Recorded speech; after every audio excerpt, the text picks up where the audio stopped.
What is up, everybody, motherfucker? How's everyone doing tonight? Saturday, 10 o'clock.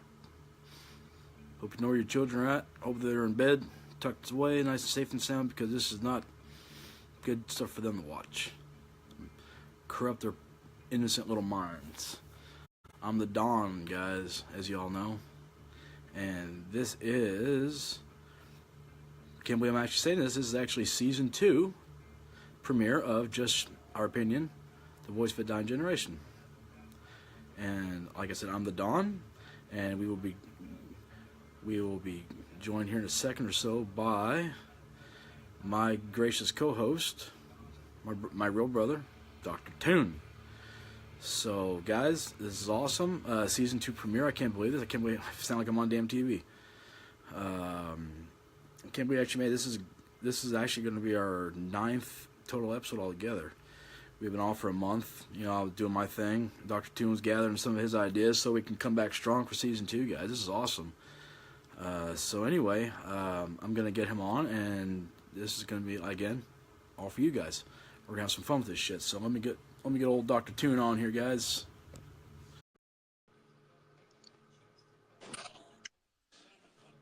And there's the man right there, the man, the myth, the legend, Dr. Toon. Yep, Chandler Ooh La La. For any Walking Dead fans out there, you guys need to check out. I put it on my Facebook.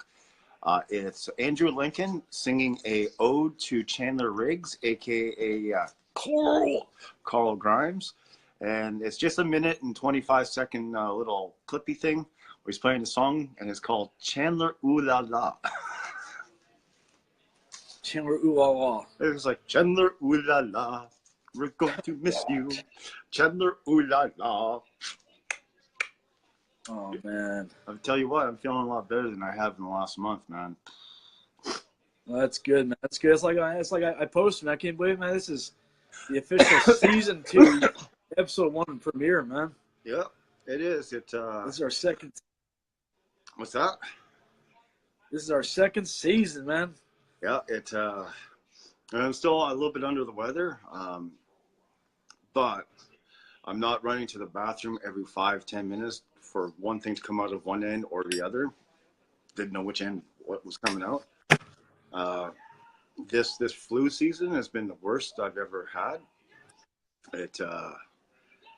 Yeah. If you have a chance to get rheumatoid arthritis, don't. It's not worth it. Yeah, dude, I'm sure it's not, man. Yeah, any kind of autoimmune deficiency. And no, to anyone that's not aware, autoimmune deficiency doesn't mean AIDS or HIV. It just means that our autoimmune system is attacking each other, attacking ourselves.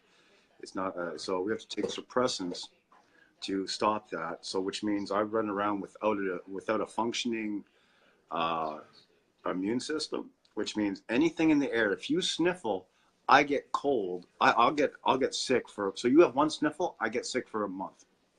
That's just how it is, man. It sucks. Well, man, the Toon is back in the house tonight, guys. Yeah. Dr. Toon. Yeah, I'm back.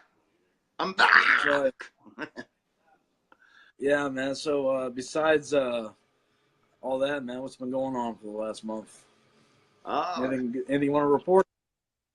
Just our glorious, wonderful moron of a leader is really sinking Canada unlike any other person in history. I mean, I wish we had Obama, to be honest with you. Fuck, I would love to have Obama over this piece of garbage we have. That's pretty bad. Oh, I mean, obviously, to me, it's pretty bad when the Wall Street Journal, the Wall Street Times, the New York Times, no, the Wall Street Post, which one is the bad one? The Wall Street Post, right? Well, you're talking about the Wall Street Journal, man. No, the one that bashes Trump. Anyways, all the there are a lot of the liberal news down in the States are reporting how bad Trudeau is, and it's even gotten so bad where the CBC, which is government funded, today even set a poll that conservatives, which was Republicans down in the States, were actually a 7-point lead over the Liberals, which is the Democrats in Canada, right? And the funny thing is, that would be like CNN saying that Donald Trump is 7 points ahead of Hillary Clinton. So, you know, if it's that kind of thing, we're probably about 20, 25 points ahead of that bastard. 2019, vote the bastard out, man. Vote him out, vote him out, vote him out. You know, anyone that wants to smoke pot legally and shit like that, I'll tell you what, it ain't worth destroying our country to get high. Plus, once it does become legal, you know what I'm saying? The price is going to triple, quadruple. Because here's the thing: dispensaries are going to be selling an ounce for maybe $500 a month, $500 an ounce. So that means if you're getting it from your dude just for say $200, well, now he's going to sell it for $450 because $500 legally, $450 for him, right? So you just no. Yeah, man, that's not worth it, man. They'll take some of that THC out of the weed too, man. Maybe, I don't know, man. I've had some dispensary stuff, and it actually when I was in Newfoundland last summer, I had this stuff. This lady, what the hell was she suffering from? I forget what she was suffering from, but anyways, it was called Yellow Atomic Blast. I took 2 puffs of that, and it was just like, it was almost like Comfortably Numb on Pink Floyd's The Wall. Just.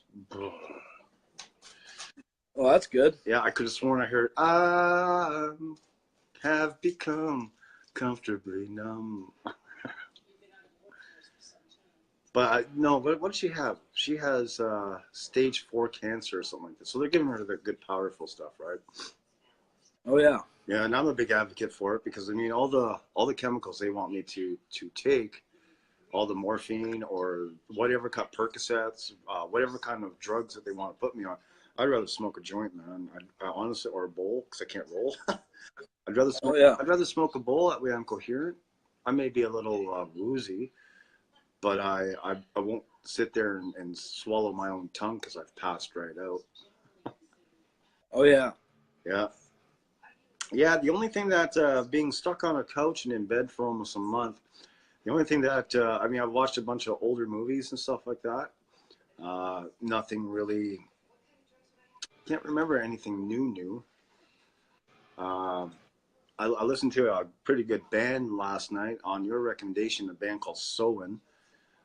Is that how you pronounce it? Soen? Yeah, Soen, Soen.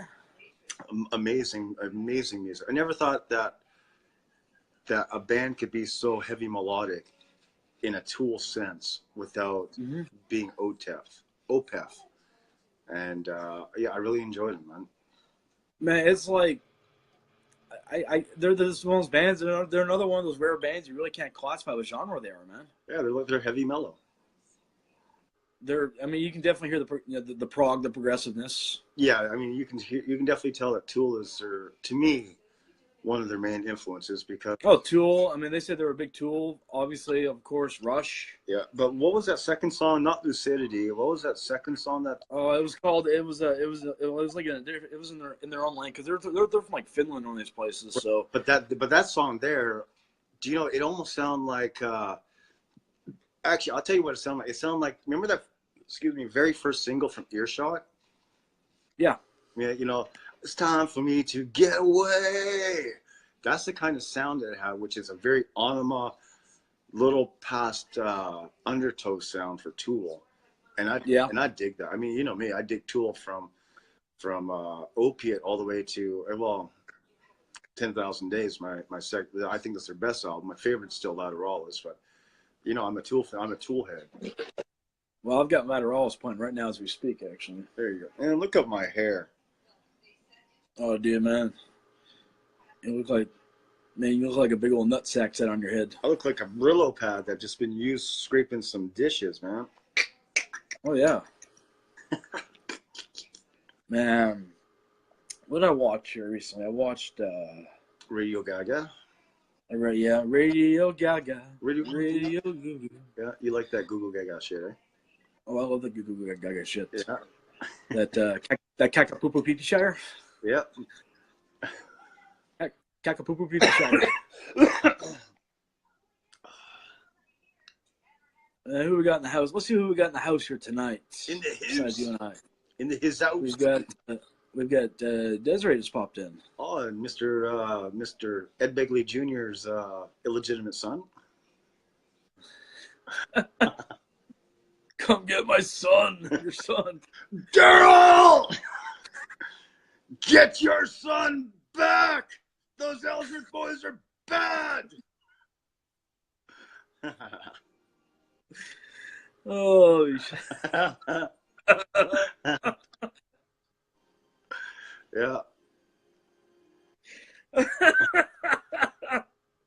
That was a good one.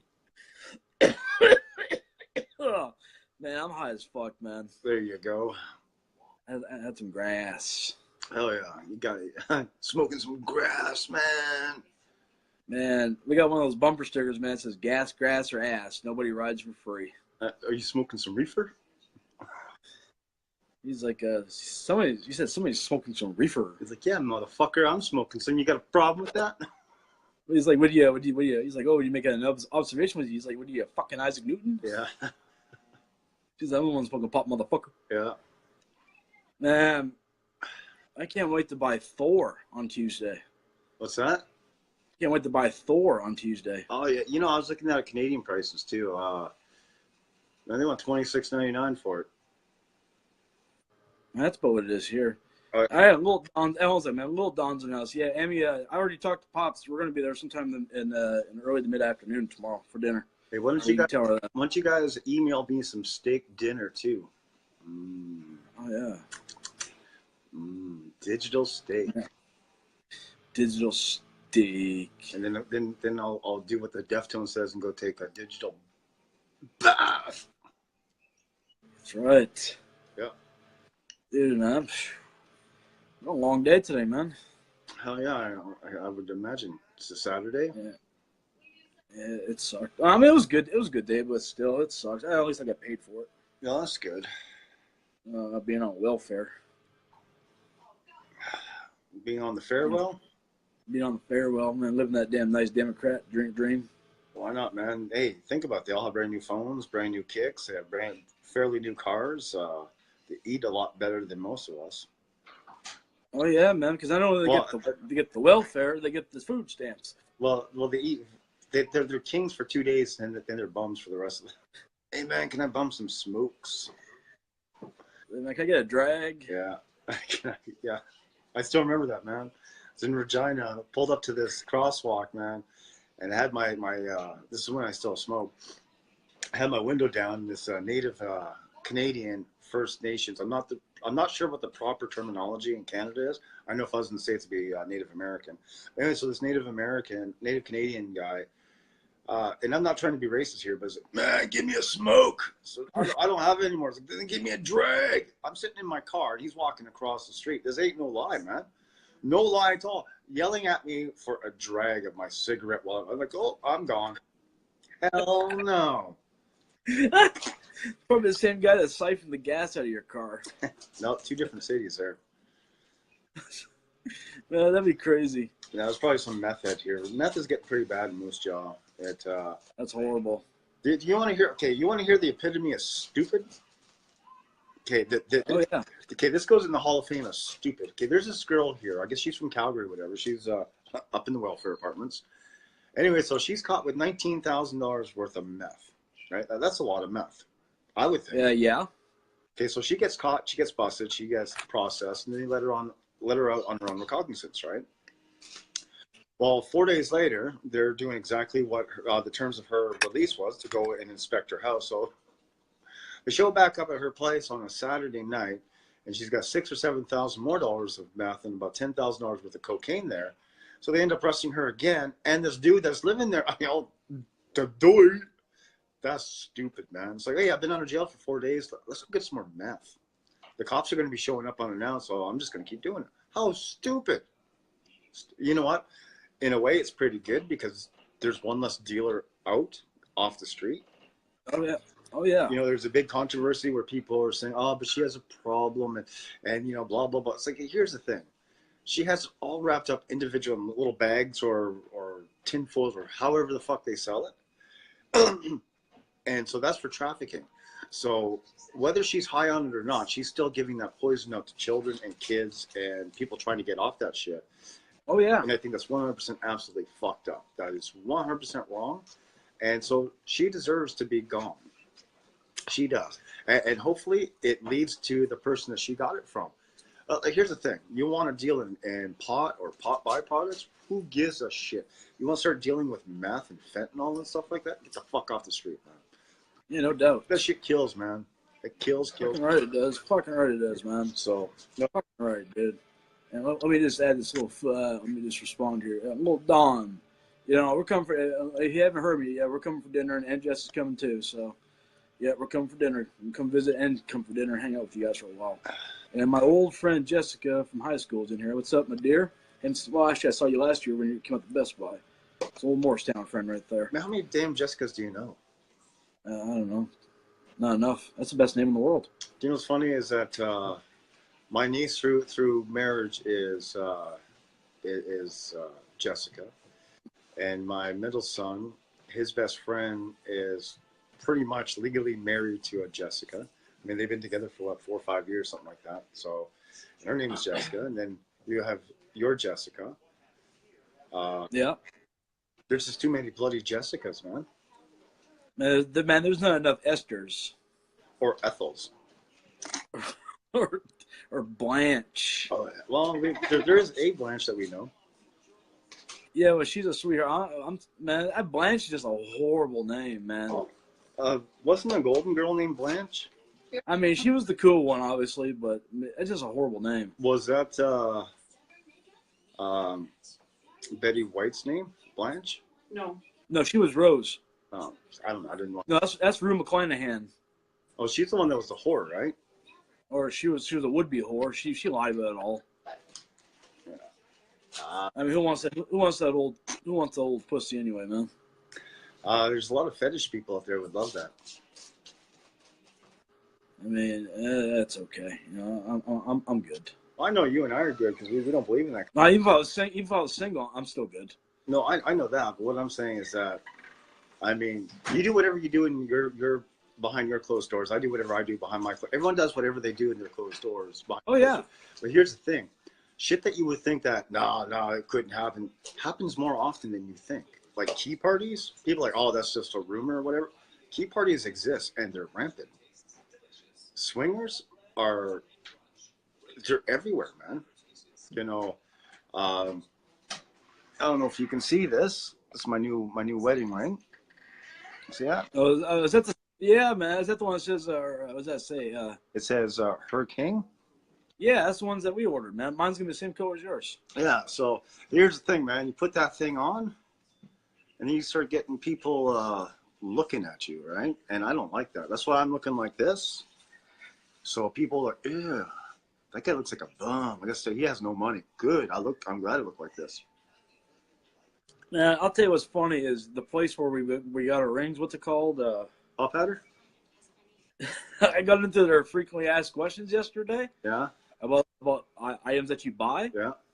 And one of the questions was, "Will this jewelry turn my skin green?" No. You know what? I call it our wedding band because it's not really a wedding band. It's our promise band because we're doing our big ceremony hopefully this Christmas time. But you know what they say, you need to put a ring on that thing. So I figured instead of spending like the big money just to reserve it, I'll put something that's really sweet to reserve it, and then the payoff will be the big I do's, right? Oh yeah. Yeah. So I'm not trying to sound cheap to Facebook land out there. Well, it's just funny. What a question to ask, man. Will it make my skin turn green? And they have all these things on there. If your skin turns green, put some lighter fluid on there and soak your finger for 5 minutes. And I was like, really? See, when they came in the mail, everything's mail nowadays. What we were talking about, if it did start to discolor our finger or whatever, what we were going to do, we were going to take. We're going to take this part here. You see that? Yeah. Okay. Yeah. We're going to take that part, mine and hers, and embed it in a candle, where just those two parts of the ring coming out. And then when we do our big ceremony, use that as the unity candle, right? Like a candle in the wind. Sha-la-la. Oh, man. Man, I'll tell you what, man. Trump's winning, I'll tell you that. Yeah, you know what? You're lucky. You are 100% lucky. I know you're 200%. You're 1,000% lucky. I wish we had someone like Trump standing up for our rights. I mean, I even had a customer today. You know, he's from up there in Kentucky, and of course, you know, there for the last 8 years, the coal industry is just like everybody's got fired and laid off, and they shut plants down and sold it off, blah blah blah. Because of all those fucking regulations those bastards put on, right? Yep. And he told me, he's like, listen, he's like, all my life I've been a registered Democrat, but he's like, it was time that I voted for somebody. He's like, I support Trump, I guess, and I'm not like the biggest fan, but he's like, I had to vote somebody in that's gonna you know try to make a difference for my family in this country. Yeah. No, Trump's doing the job. You know, and people. I don't. Here's the thing. Do I agree with everything Trump says? No. Hold on one second. There's my girl Laura Keith. We used to hang out in Vancouver. She's now in Ottawa. How you doing, Laura? I hope everything's going good. I've seen pictures of your little girl. I know that was your biggest dream in Vancouver, to have a little girl, so I'm glad that you have one. And she's adorable. But getting back to Trump, I don't agree with everything he says. But no, I don't. I agree with the majority of it. But the one or two things I don't agree, because there's only one or two things I don't agree, like Jared Kushner, I didn't agree with.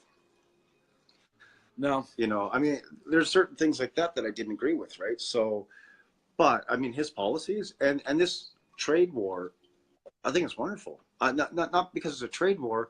He's just putting the whole world on notice, and that's great. I mean, you know what? The Democrats and yes, W gave away the United States of America. You know what? Ronald Reagan, who built your country, America, from what the Democrats did, from what Jimmy Carter's 4 years did to it. Because Jimmy Carter just sunk. He's Trudeau right there. Jimmy Carter, Trudeau, same thing. Yeah, Jeff Sessions is another mistake that I'm finding out that I don't like. You know, and it's not that he's not a good. He's a very, as far as a human being, he's a great man. But he wants everyone to get along, and here's the thing, I think he wants people to do things what's right because it's common sense. Unfortunately, Mr. Sessions, is that the reason why North America is in this mess is because no one's been using common sense. Like he needs to get off his chair and start kicking somebody's asses. And he's got to stop, man. He's got to stop thinking like he's the Southern gentleman, right? Yeah, that's right. He needs to get out and say, "Hey, man, listen.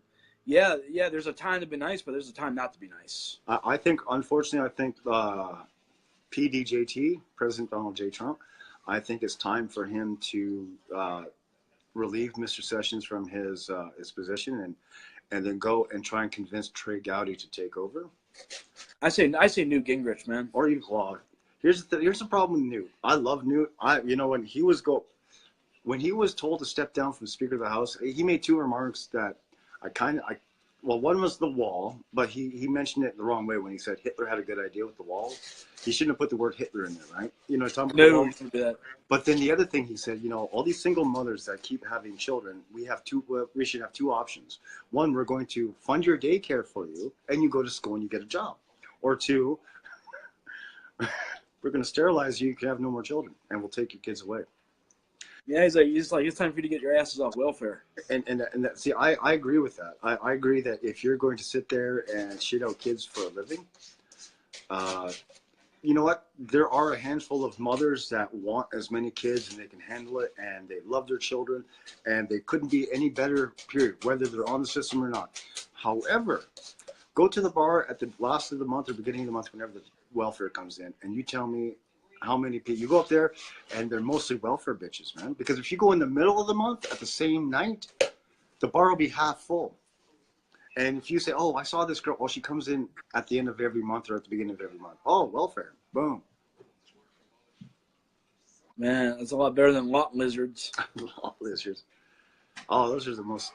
I've never seen a good-looking lot lizard ever in my life. Ever, ever, Ever. Well, hell, man, they stink. They're greasy. They're nasty. They got no teeth. I tell you that this one girl I saw, I pulled outside of Vegas. I had to shut down for my 10 hours. So I pulled over in this gas station casino place, and I'm sleeping. I hear bang, bang, bang, bang, company, bang, bang. Of course, I open up my little curtain thing. I was like, fuck off, because I'm married, right? I mean, at that time, I'm married to my ex-wife, and I've been nothing but faithful, right? And she's like, oh, you need company. It's real cheap. I'm like, fuck off. So I'm sitting there. Of course, I'm a smoker at that time. So I'm sitting there because she woke me up. So I'm having a cigarette and I'm looking out my windshield. And I watch her go into this vehicle, into this truck. And then she gets out about 10 minutes later and she opens up her legs and pisses whatever the hell was in her body right there on the ground. Fucking gross, right? But then she hops into the next truck over and she's there about 20, 25 minutes. She gets out. And then the guy that gets out, I'm telling you, we have a really good friend that we know is called the largest computer nerd in the world. You know who I'm talking about. Don't want to say any names, but you know what I'm talking about. Oh, I know. Let's just say this guy here is about 3 times the size of him. And so when he went into the truck stop, I went in the truck stop. I mean, I was just there. Right? I mean, I'm sitting there for 10 hours to go get something to eat or whatever. And dude, that guy stunk. I'm talking stunk. You can imagine the most disgusting rotten fish and coleslaw that's been sitting in the sun for 5 days. And buddy, I would rather smell that than this dude. There's Jeff Dempsey. What's going on, Jeff? It's been a long time, buddy. A long time. Going to be in Sudbury this summer. Hopefully we can hook up, man. Catch up. It's been way too long, man. Way too. Yep, I'll be up there too, buddy. Yes, you will. So yeah, lot lizards. If anyone has to go to a truck stop to get laid, wear 7 or 8 to 15 condoms because they fuck anything and everything. And you got to think, like I said, that dude, man, he was a good 600 pounds, man. And oh yeah, man, bring a shot of penicillin while you're at it too. Oh, exactly. Or maybe probably more than that, probably 4 or 5. It was just gross and disgusting because you know what she's doing, and you know it's probably all bareback because extra money and all that, right? Oh, dude, man, you know that ass has got to stink. Well, it's like that dude when I first started driving truck, man, and oh no, we don't take showers. Like, dude, it's been 3 days. Blah blah blah blah. He smoked. Dude, he smoked almost a carton of cigarettes a day. I mean, and the Winstons too, man. Those things rip your fucking lungs out. And I remember saying, if we don't do this, I'm gonna fucking kill us. I don't give a fuck. What?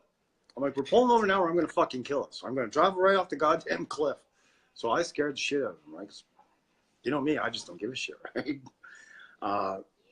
Oh, man. Every time I needed something hygienically, no, we don't have time. Oh, fuck you. We have tons of time, man. I'll kill you.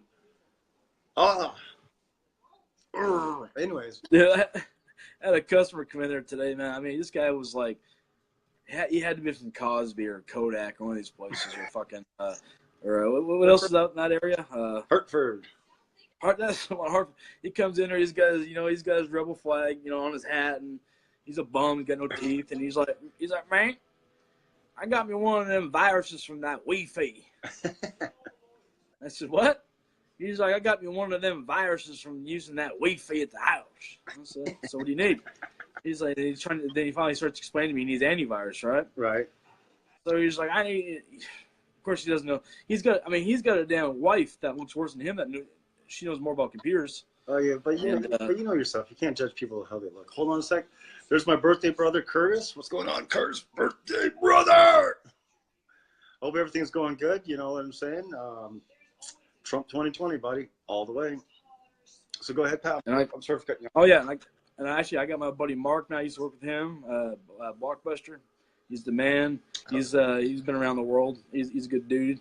He's been all around the world. Say yeah, yeah, yeah. We've been hating. Who sings that, Pat? I don't. Oh man, that's Digital Underground, man. No, that was me. I just sang that. Well, they sang the song "All Around the World." No, but the one I was singing was from Biggie Smalls, right? Is it Biggie Smalls? Yeah. Been all around the world, say yeah, yeah, yeah. We will play a hate with Puff Daddy and Mace and all that. Mace. So, yeah. So, this guy's like going off. He doesn't know what kind of antivirus to buy, and he's got these 2 little kids. Oh God. And, I mean, nothing wrong with the kids. They kept on saying, Daddy, can I buy this? Can I buy this? And he kept on saying no. Finally, the kid comes up there like $80 Pokemon board game or something like that. I said, Dad, can I have this? And he looked at me. He's like, listen to me, you little bastard. I told you to shut the fuck up. To his kids. To his like 8-year-old kid, right? I'm like, Yeah. my manager's walking past me. He just kind of like looks at me. He's trying not to laugh his ass off. Well, because He's like, liberal tolerance, right? oh, man. Man, all the funny shit happens at work, man. I remember one time I used to have this thing called the pooter. Oh yeah. It's a little thing you squeeze it, makes a really good fart. It's the best farting machine ever made, right? Yeah. It's all from air. It's like a little rubber thing, right? Right. And Prevy, he gave me one because he owed me like $10, and he gave it to me, and I wanted one. And I mean, you gotta pretty much like work in there for about a week. And anyway, I'm walking past in front of everybody. I went past my manager, and he kind of looked at me. He's like, you need to check your motherfucking ass to the toilet. That's funny. Dude, I walking from customer. Hey, Curtis, you're right, man. I was just saying at the beginning of this podcast that how horrible Trudeau is. I actually wish that we had Obama up here than Trudeau.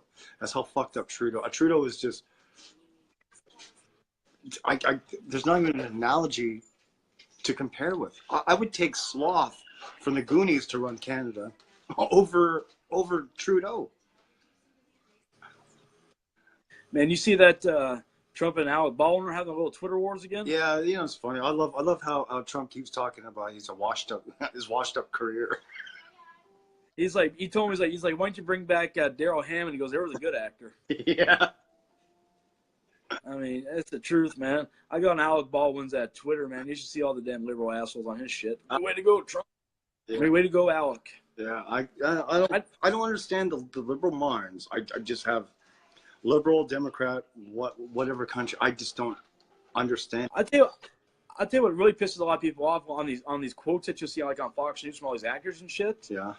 Or musicians, whatever. They always say, "We the people don't want him." Well, it's like they're acting like they're speaking for everybody. Oh, exactly. Like they didn't drop out of school to become an actor to be a political activist. Because Oh yeah. How many of them actually finished college with a real degree? Right. I'm sorry, but drama teaching, acting 101 is not. No. It's almost like these people are paid off because you know yourself. Actors, if you give them enough money, they'll do whatever the hell you want. I mean, look at Harvey Weinstein. He promised people jobs, and they were blowing him, men or women, or actually whatever they identify with. Right? It's getting sad. The liberal. Well, just look at this generation, this millennials. I mean, they're fucking eating Tide Pods, man. They're vaping Tide Pods. Actually, your buddy Curtis has got a good point. It was actually a really, really good. I love that show. I don't know if you ever watched that, Dr. Tim. Yeah, I did. It's fun. It's like the only thing I ever liked really Tracy Morgan as a whole in because I'm not a big Tracy Morgan fan. Right. A couple skits on SNL, but no. Here's the sad thing about most of these actors that are liberal fuckers. Most of them are really good fucking actors. Yeah, but like I said, I think they're paid off by the higher up, the Soros Almighty, because all you have to do is drop $50 million in their bank account, and what do you want me to pander to the people for you? I mean that's everyone has sold their soul, man. You got to think. Oh yeah. I mean, they've all sold their soul. The ones that get up and look at the man, James Woods. I was gonna say, man, I think he should be our Attorney General, man. And everyone would be in jail, like now. Fuck yeah. He hates all Democrats. Like he hates them. You hear what he called them after, like when the Democrats shut the government down? What's that? He called him. He's like, well, they just put the nail in their coffin for 2018 and 2020. He's like, all they are now is liberal roadkills. What he called them? Well, they are. It. I can't. It blows my mind. And then especially with these idiots up here that voted for Trudeau. I mean, oh, he's such a pretty face, and oh, girls, he has good hair and a nice butt, and the potheads. Like, I love pot. But I ain't gonna vote for some idiot that's gonna destroy my future, our children's future, and our grandchildren's future to smoke some pot that's gonna be inflated in price anyways. And you know what? And it's unfortunate that our our leader of our Conservative Party, he's not much better than Trudeau, but he's better than Trudeau, and he's a lot better than that other piece of shit, Jagmeet Singh. Oh my God, that guy's even more left than Trudeau. because he wants to give away free everything. Well, Yeah. the free everything, okay, especially since Canada is in such bad debt because, you know, Justin Trudeau knows everything, how everything's going to run. And he said in his campaign that by 2019, the balance is the budget's going to balance itself, right? Well, budgets don't balance themselves. It takes work. It takes a lot of fucking work. So right now we're getting, they suspect between 2022 and 2026, Canada's going to be $1 trillion in debt. Canada, population 35 million people, $1 trillion in debt. And people say, well, where did the money go? Well, you have $250 million that went to Jordan, the country of Jordan, to build a fucking highway. We don't have enough money to give to our vets. Our old age pension, they all got a raise of 51 cents a month. 51 cents a month. But yet, if you're a immigrant or a refugee or asylum seeker, you come in, they've allotted $280 million aside just for to bring them into Canada. What about our vets? What about the people that fought for this? It'd be like grandma and grandpa still being alive, and then them fucking grandma and grandpa over with their GI Bills, right? Oh yeah. What kind of right? But it's what's going on, Matthew? There's my oldest son. Michael. No. Yeah, I got my buddy Smokey on here. What's up, Smoke Dog? Yeah. I call him Smoke Dog, man. Smoke Dog. That's right, man. That's right. Man, I watched, what the fuck did I watch? What did you watch? I'm trying to think what I watched in that time. I watched, I watched Valerian. That's the one new one I watched. And I believe you started watching that documentary on the Fine Young Cannibals.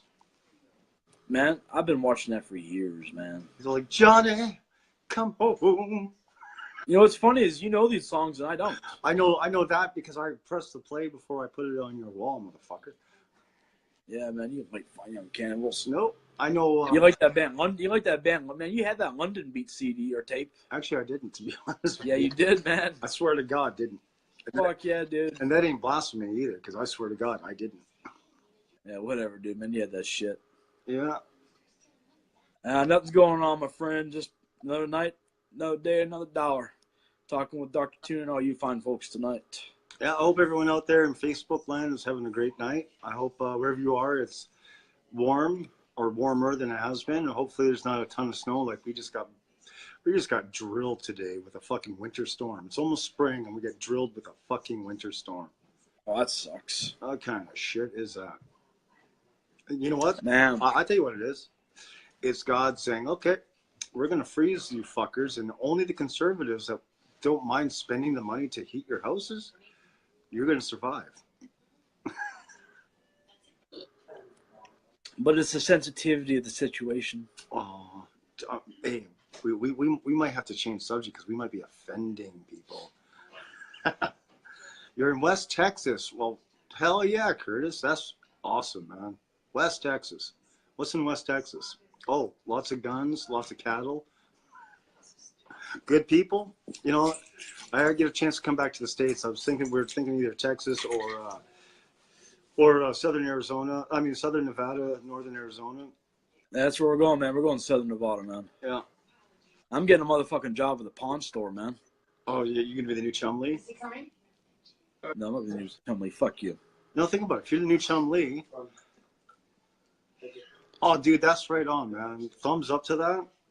Curtis, that's a killer job right there, man. Proud of you, buddy. Proud of you. We've come a long way from, do you want sweet or unsweet tea? Thumbs up to you, my friend, for doing that, man. Thumbs up to you, my buddy. Yeah. I don't even know you, but thumbs up to you. Yeah, you met Curtis a couple of times. Where? We worked at Cracker Barrel together forever, man. We have 4 beer mugs from Boston Pizza. Okay, yeah. Oh, yes, I know. Okay, I remember now. Yes. Yeah. That's sweet, always. Yeah. Hey, do you remember Tiger? He's like, this is so funny. Here's a Cracker Barrel story about a guy we used to work with named Tiger. When I first started there, I'm like, because you have the sweet tea in the brown pitcher and the unsweet tea in the white pitcher. Right? I'm like, well, how do I know? He's like, you always have to remember, because Tiger's an African-American guy. Funny, great guy. He's like, listen, Holmes, This is the way that you, you remember sweet teas in the brown, because sweet is always brown. Yeah, the Crack House. Man, we ruled that place. I like no some of those people are doing, like Sandra Harbowski. Oh, maybe I shouldn't be saying last names. No. Yeah, Miss Sandra. I wonder how she's doing. I hope that she's doing good. I remember where old Charwin's at these days, man. I don't know where Sherwin is. Or Joey. Oh, Josephine. That's probably what his name is now. Yeah. Her name. You always want to be Or her. name, or whatever, whatever. He always wanted to be a her, right? Oh man, that was funny, man. That was fucked up that night, man. He's at our apartment. He's walking funny and shit. And I'm like, "What's wrong, man?" He's like, "Oh man, I got my sack and my cock taped to my asshole because I'm going through the mental preparation of a sex change." And I was like, "Really?"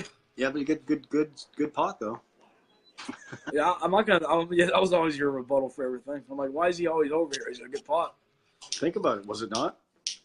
Oh hell yeah, it was good, man. You know me. I don't discriminate. I don't care if you're gay, straight. No, I don't give a shit about all that. Yeah, Man, it's like you color your skin. I don't care what color you are. yeah. It's like I said. Whatever you do in the back of behind closed doors, you do behind closed doors. See, look at that. There you go, right there. And it's true. Everything that we say is the truth, man. It's the virus. The truth is a motherfucking virus. Yeah. And here's my virus serum right here, Mountain Dew. What are you doing? Drink that shit's bad for you, man. Well, I'm drinking Diet Mountain Dew, so Diet, regular, it's the same shit.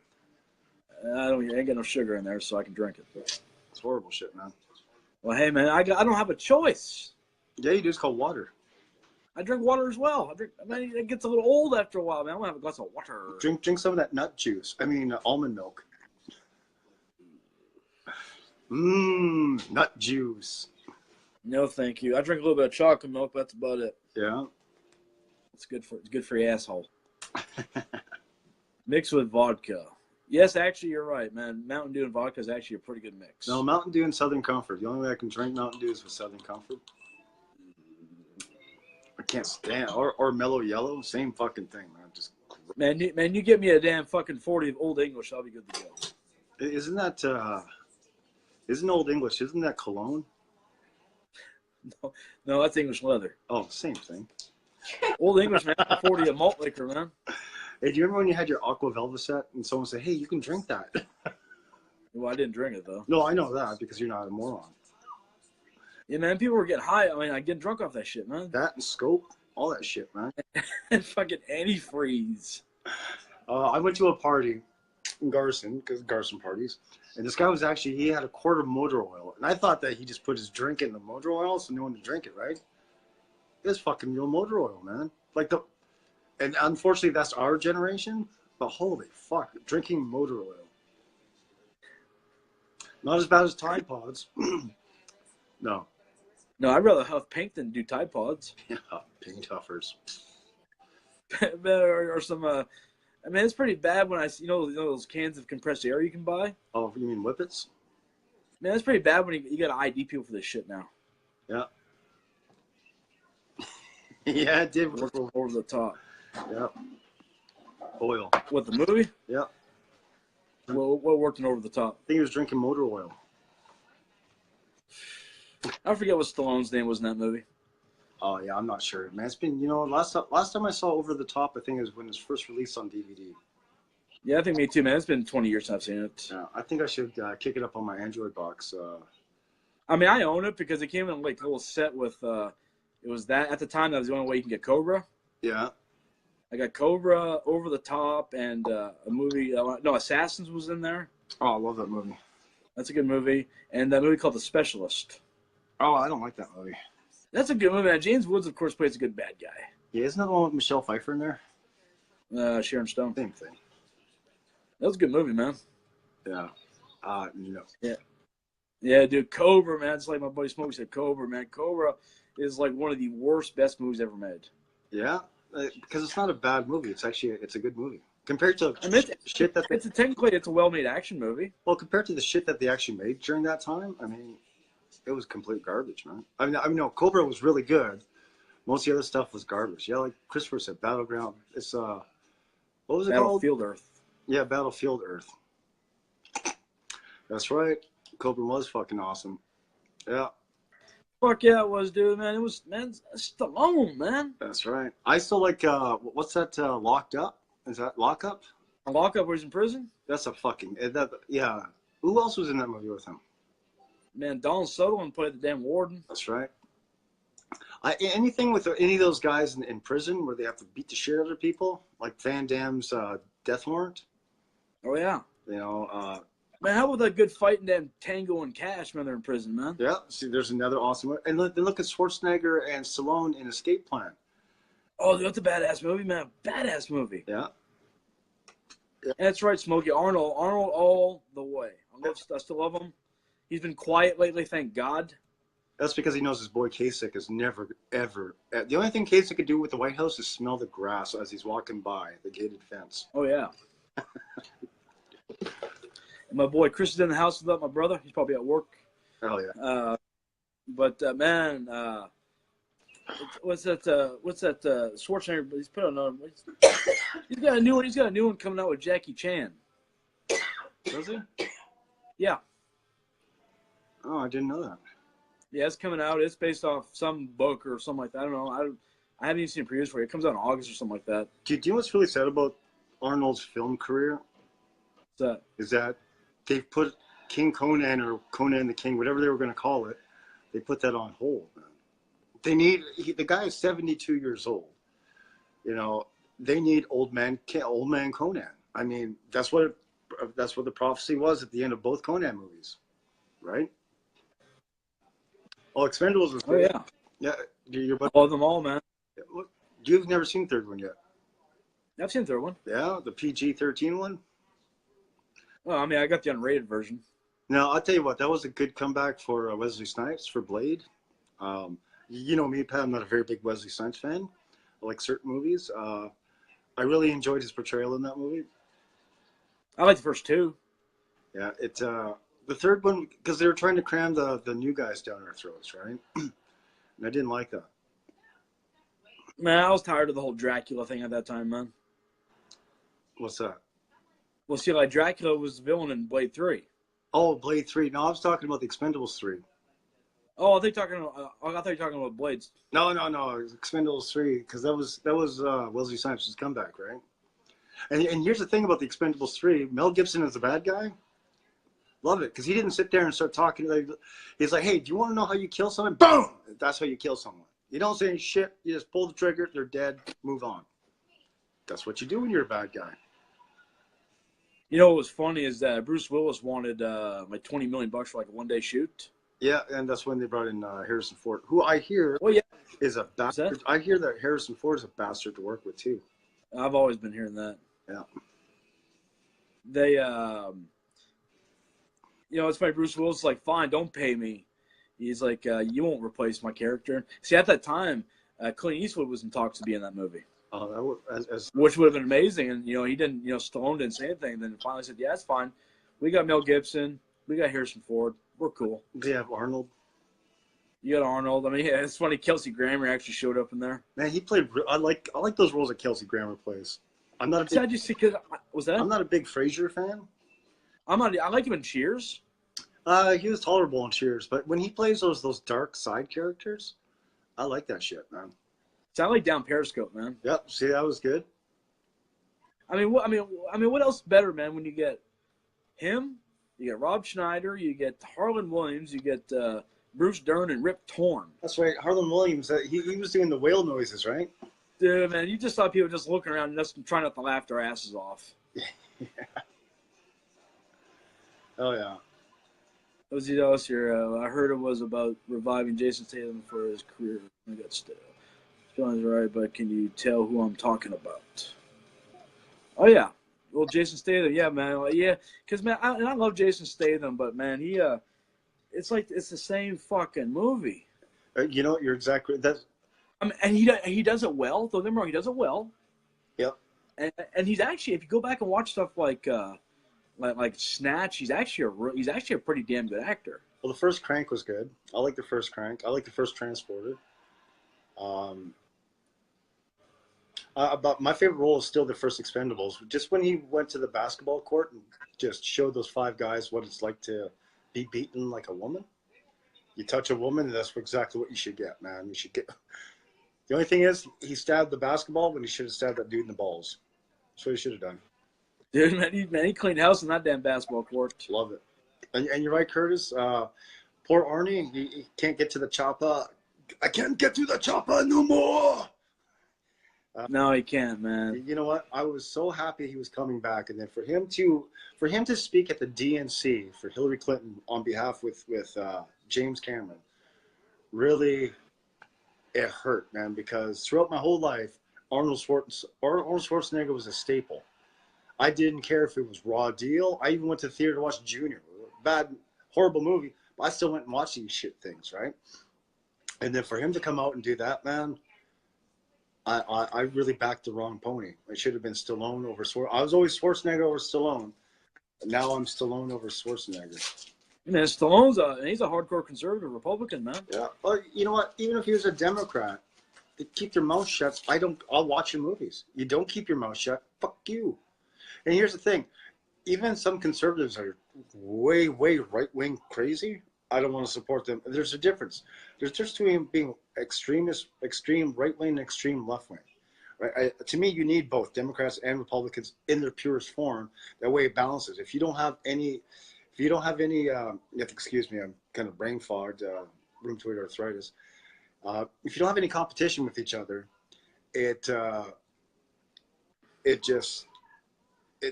then you're into a dictatorship. Like, look at right now, right where we're at. We have Canada with Trudeau, and the Liberals run the cabinet, and everyone's saying we should impeach this guy. We should get this guy to resign. Blah blah blah. Well, the only one besides the opposition party. See, in our opposition party, we only have 1/3 of the seats that the Liberals have, right? So there's no way that vote will go through. Would be the Attorney General, and Trudeau fired the Attorney General, who was a conservative.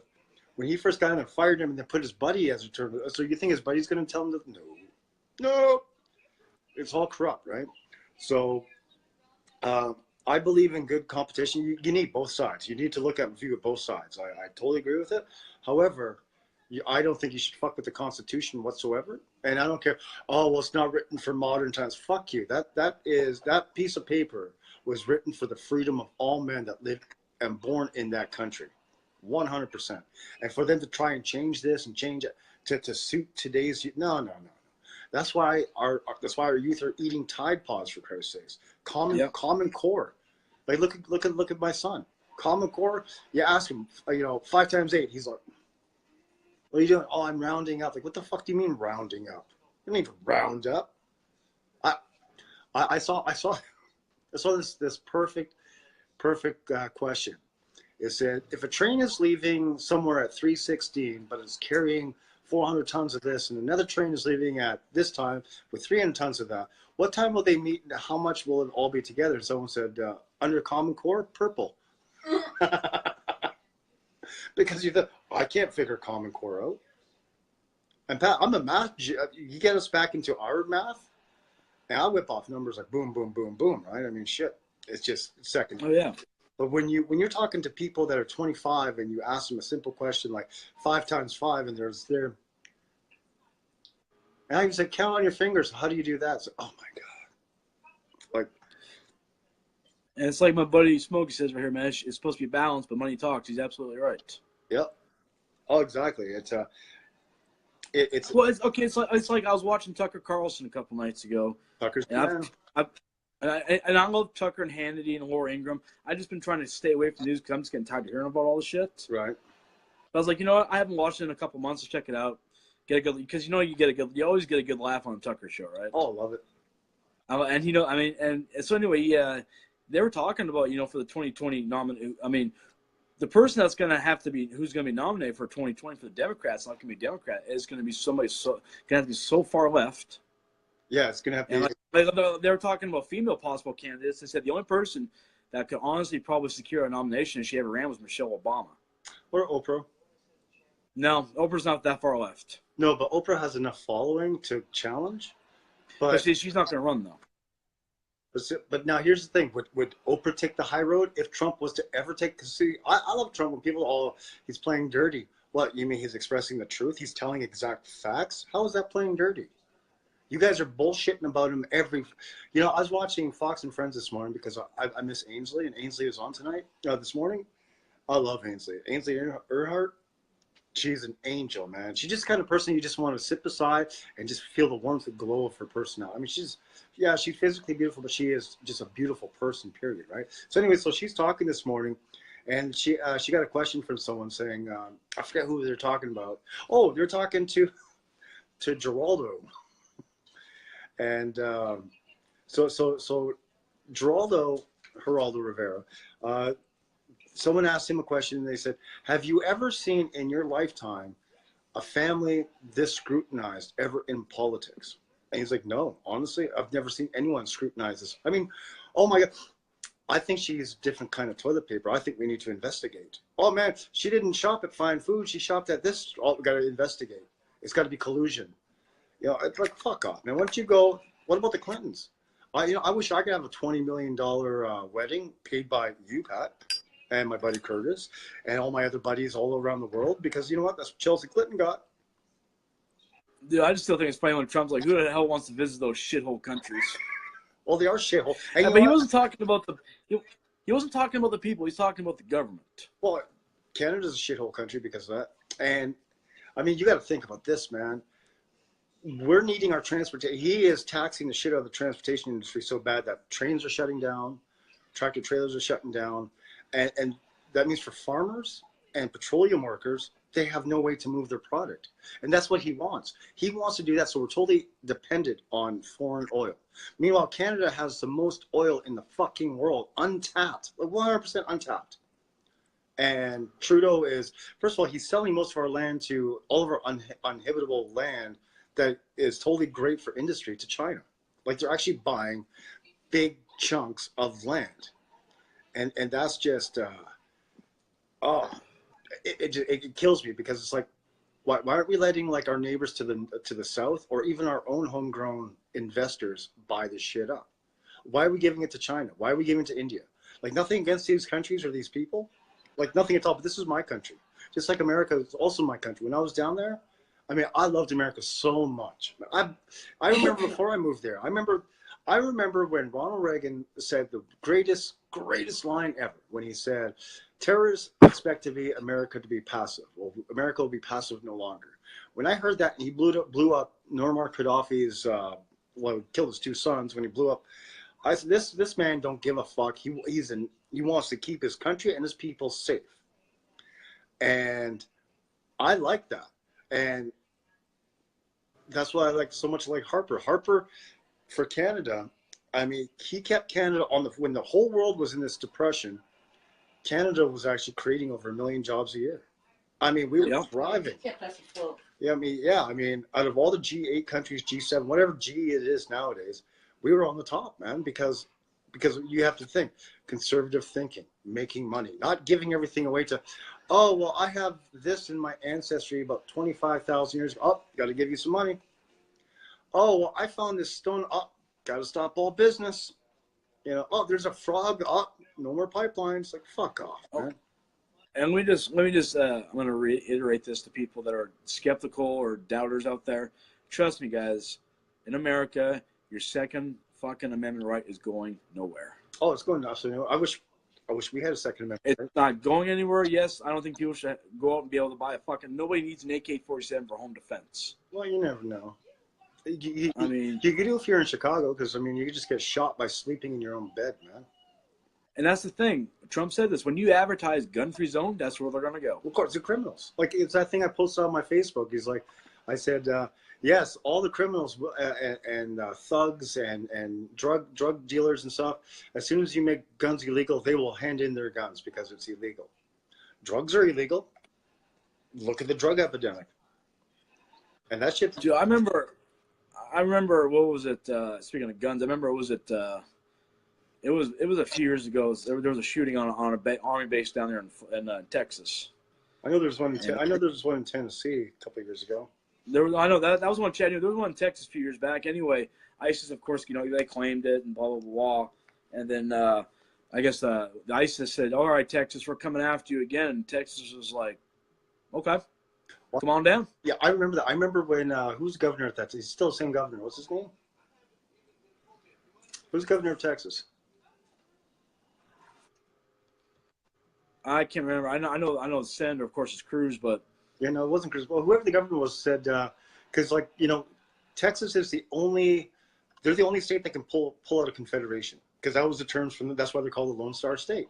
They're the only ones. And when someone said that to Obama, he's like, oh, "You need 5 states to separate, blah blah blah." And then the governor said, "Hey, we have counties bigger than most states, and I'm pretty sure those counties, we'll divide them up. They'll be their own state. We'll separate." So you don't fuck with Texas, man. I like Texas. oh, I do too. I mean, where else can you go and get a 72-ounce Longhorn steak, and if you eat it under an hour, it's free? Amarillo, that's where. Greg Abbott, yes.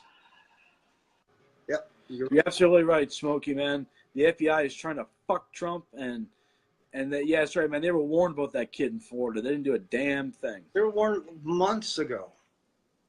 I mean, this kid had, 39 visits to his home. About 15 to 20 of them were related to him. How many times was he expelled from school for violence? He was telling kids, man, I think I'm going to become violent. Telling them I'm going to get violent and shit. He was on YouTube saying what he was going to do. On YouTube. I mean, that you can't find on YouTube now because, they're backtracking to make it like it's not their fault, but it is their fault. They're trying to fuck Trump because they're terrified of everything he's finding out.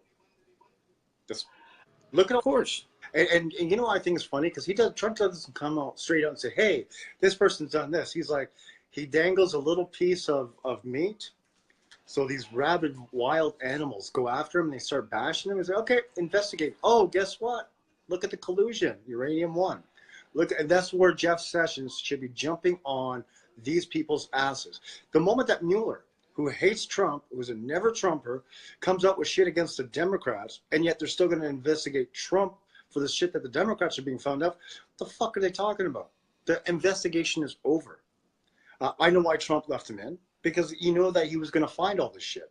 And yeah, Mueller is covering up all of his shit. I mean, he was the head of the FBI during all the uranium-1 and Benghazi and all that shit. Yeah, right on. Rabid wild animals. That's exactly what they are, buddy. They are rabid. Oh, man. Because, well, here's the thing. I'll be a liberal, and you call me sir. I'm not a sir today. I'm a ma'am. Oh, I'm sorry, ma'am. No, I'm a man, not a ma'am. It's like, okay. But now if you're a liberal, you could sit there and bullshit with him and blah, blah, blah. I don't fucking understand liberal mentality. I really don't, man. And I just don't. I don't understand how you can how someone could say, okay, I'm going to go make $5 million and give it away. That's liberal. Actually, what it is, I make $5 million, I'm going to make you give it away. That's liberal mentality. Where the conservatives are like, hey, I'm going to make this money, I'm going to make that money, I'm going to make this money, I'm going to make that money, I'm going to make this money, and guess what? I'm going to retire when I'm 45 and go fuck yourself. That's what the American dream is. That's what Western civilization is. It's not all these fucking social programs that are unneeded. I agree. There are some social programs that are needed. Yes, for the unfortunate, for the real unfortunate. But not for every Tom, Dick, and Harry that wants to sit on their ass, chew some tobacco, drink some fucking beer, beat their wife and watch NASCAR, or no, not NASCAR, football, because those people are the same fucking people too, the NFL. It blows my mind, and we're supposed to flip the bill for it. No, you know what, man? Get off politics. Start talking about movies. Yeah, it's just, it's sad that I wish this happened in about 40 years from now. That way I would already be under the ground. I would have to put up with this shit. Period. Oh, yeah. Yeah. All right, man. Marca's turnaround. Well, ours has too. It went from great to we're in some serious trouble, buddy. Canada? I know, man. It's bad. It's horse shit. It is. I think, honestly, what I'm going to do, I'm going to go to the tanning salon every day. You know why? I'm going to start wearing some laundry on my head. and then I'm going to go to the welfare office and go get the $3,000 a month. Be like, hello, Dad, how are you doing? I am brand new in this country. Give me some monies. Well, man, you got the beard for it. Not yet. It's got to be about this long, and I got to get that la, la, la, la thing. Oh, Well, the best way to practice that is eat lots of pussy. All right. yeah. Yeah, you know what? Unfortunately, Curtis, I don't want us to build a wall because I don't want my entry into America to be like gone. We just need a different leader with a little bit of balls to say, hey, you know what? Canada, here's the thing. Canada's a melting pot. I totally agree with that if it's done properly. You come into our country, you don't push your shit on us. We won't push our shit onto you. But you're still in our country. You still have to reform in public, right? In public, you can't be like, oh, you said Merry Christmas, you offend me. Well, fuck you. This is my country, right? But we're Canada. Well, it's the same with America. I believe you immigrate right. You abide by that country's laws and customs. You don't have to take the religious beliefs. You stay whatever religion. But still, you're coming to this country to get away from your shithole country. Why do you want to make my country to your shithole country? If you want it, go back home. Yeah, and I have a lot of people, a lot of friends here that are immigrants from different places in the world, India, Fiji, the Middle East, and they all came here properly. And most of them are totally in agreement with me that, you know, those people fought for their green cards. They came here and they were penniless, and they worked and scrounged themselves to make the careers that they have. Nothing was ever given to these people because they came over legally. Not asylum seekers, not refugees. They came over here on visas, worked their ass off, and did the immigration just like how we did down in the States, right? That's the way to do it. That's the way to do it. To come over here and expect us to give you all this money because you're brand new? No. Give me the money first. This is my country. I pay the taxes. Why shouldn't I get that shit back? Why am I giving it to someone that hates me? Because they do hate you, man. Go up to anyone that refuses to speak English to you and say Merry Christmas to them. And I bet you $100 if they speak English to you fast enough. Say, oh, I don't believe in that. You're offending me. Oh, you speak English now. Right on, man.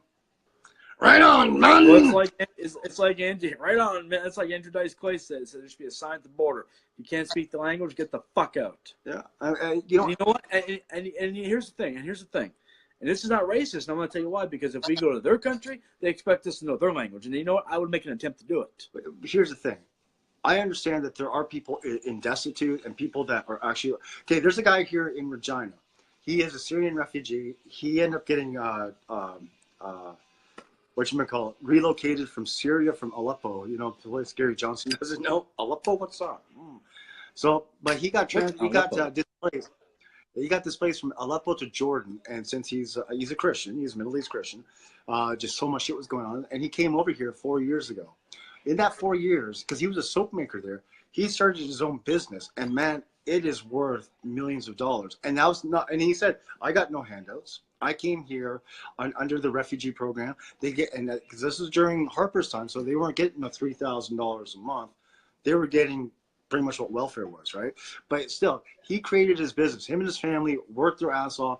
They got the soap business, and it's worldwide. I love it, man.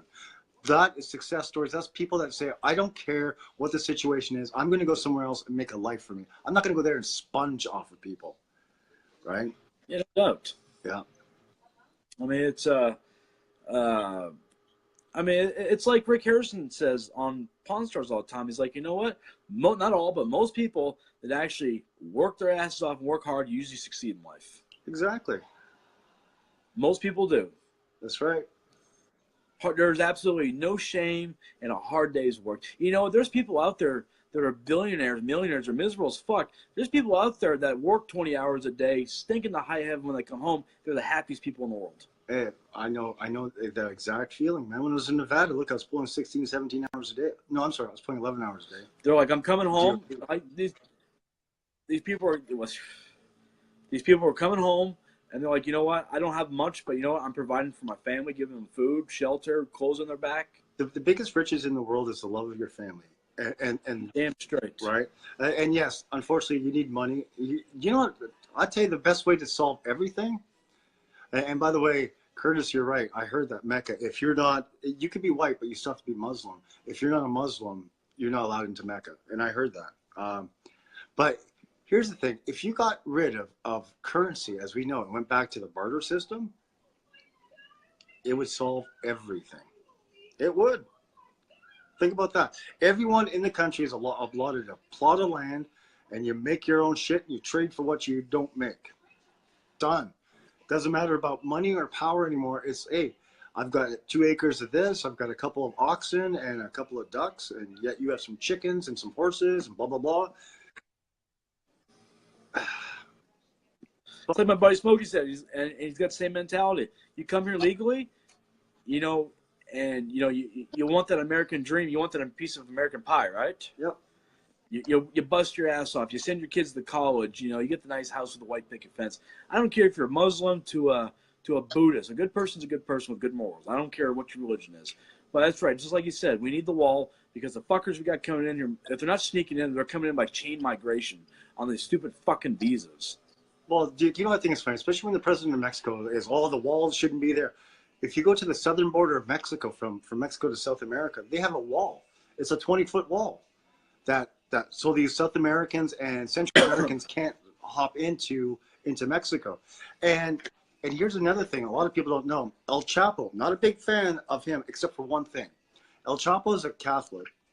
And do you think he would let any ISIS land in Mexico to come to America? No, not at all. He's Catholic. You're Muslim, I'm Catholic, I kill you. And he's El Chapo. I'm, like I said, not a fan of him on everything else, but the man made sure that no foreign terrorists were coming into America from Mexico. Yeah, Mexicans were, illegals were, but there was no there was no ISIS or Al Qaeda coming in that way. They were coming in. They were coming in through airports because those people are already placed as the TSA guards. Yep.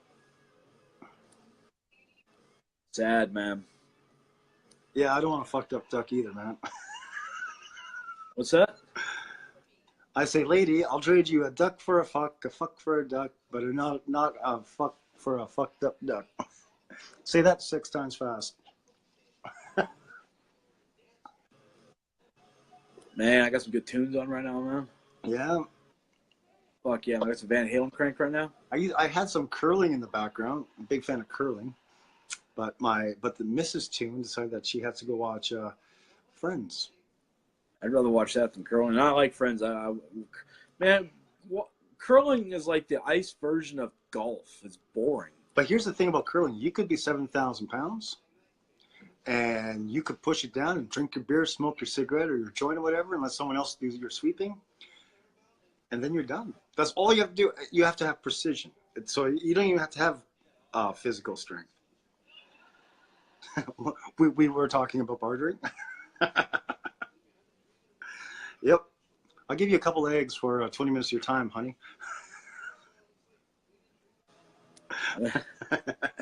You remember this, man? Why don't you pack a bowl? Pack a bowl. Like, oh, man, you don't need to go to class. Man, class, what's that? Well, especially when you're in long grass turf management.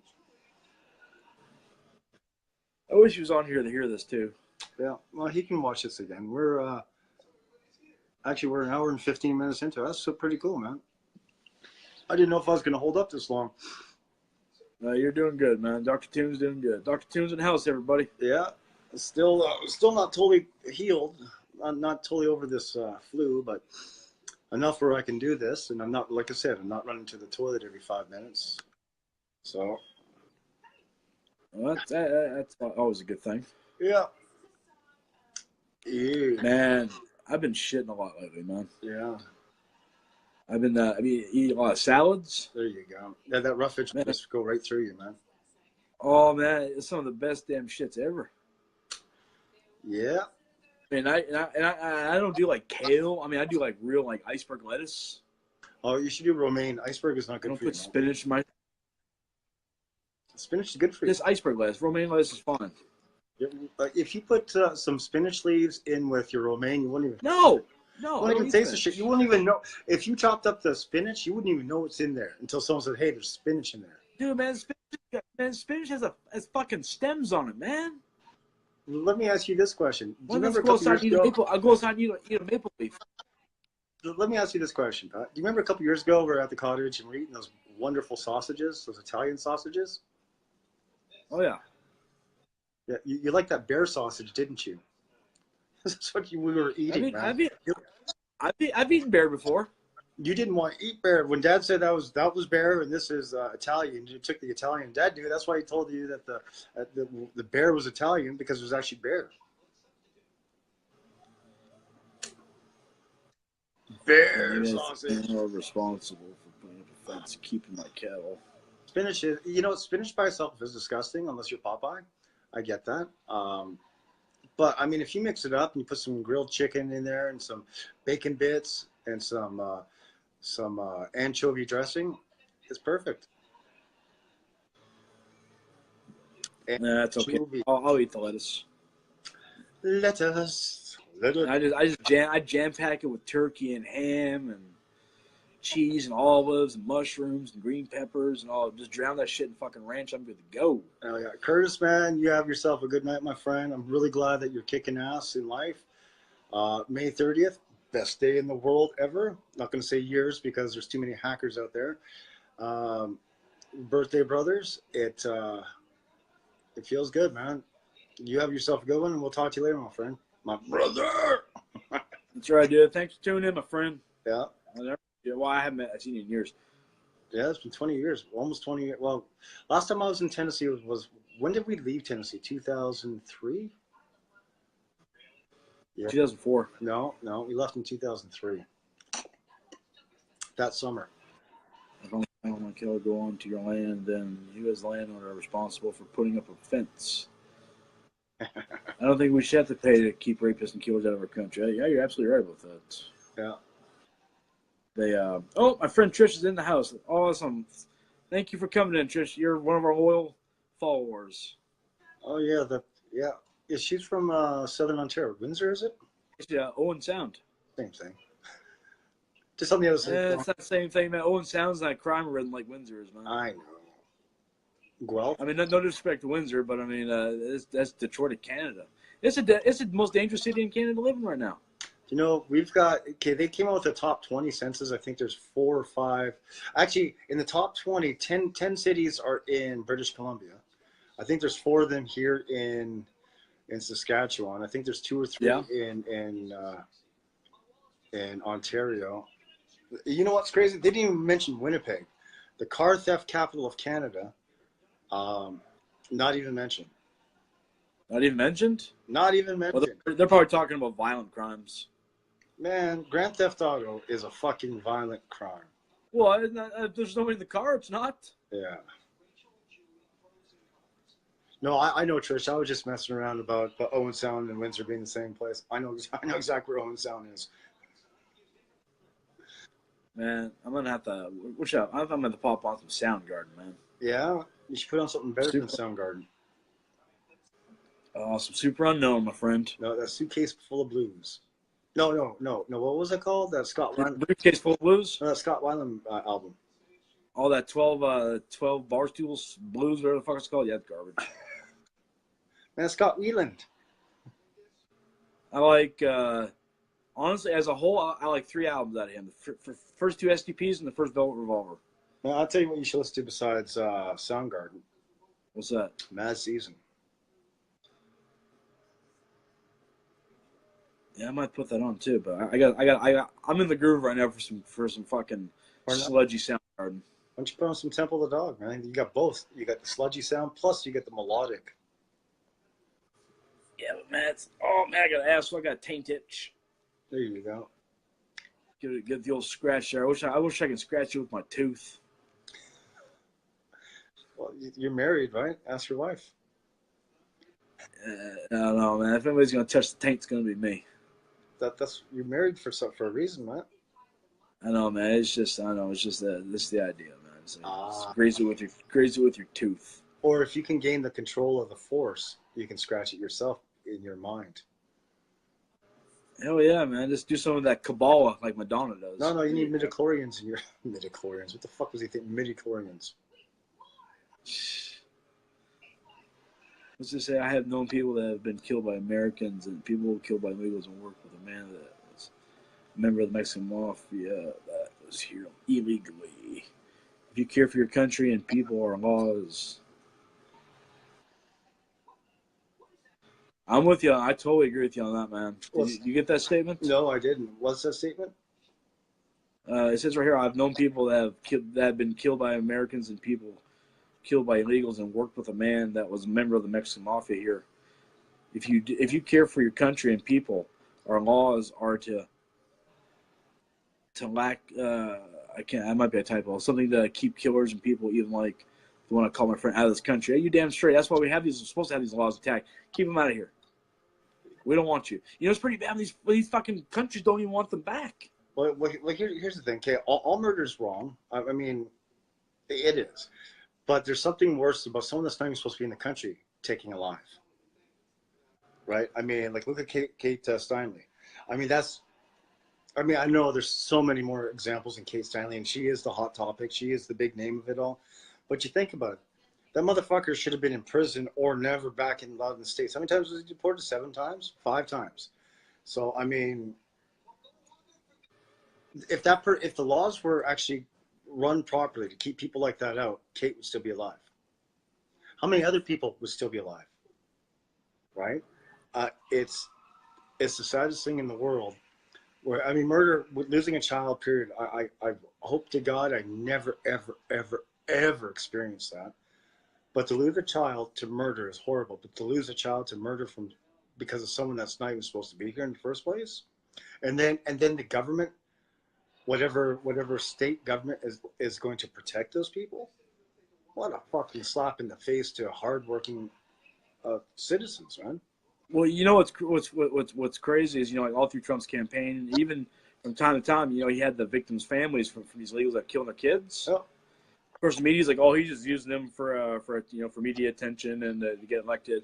No, he brought them on there to say, hey, your child or children's life murder will not be in vain. I will fix this for you. Plus, he's also doing to show awareness because the way that is done in the news, because most news is liberal and biased against Republicans or conservatives, is that they don't tell you who the person is or what the situation is. So you think, oh, maybe illegals will kill 5 or 6 people a year and that's horrible, when in fact it's like 1,000 people a year.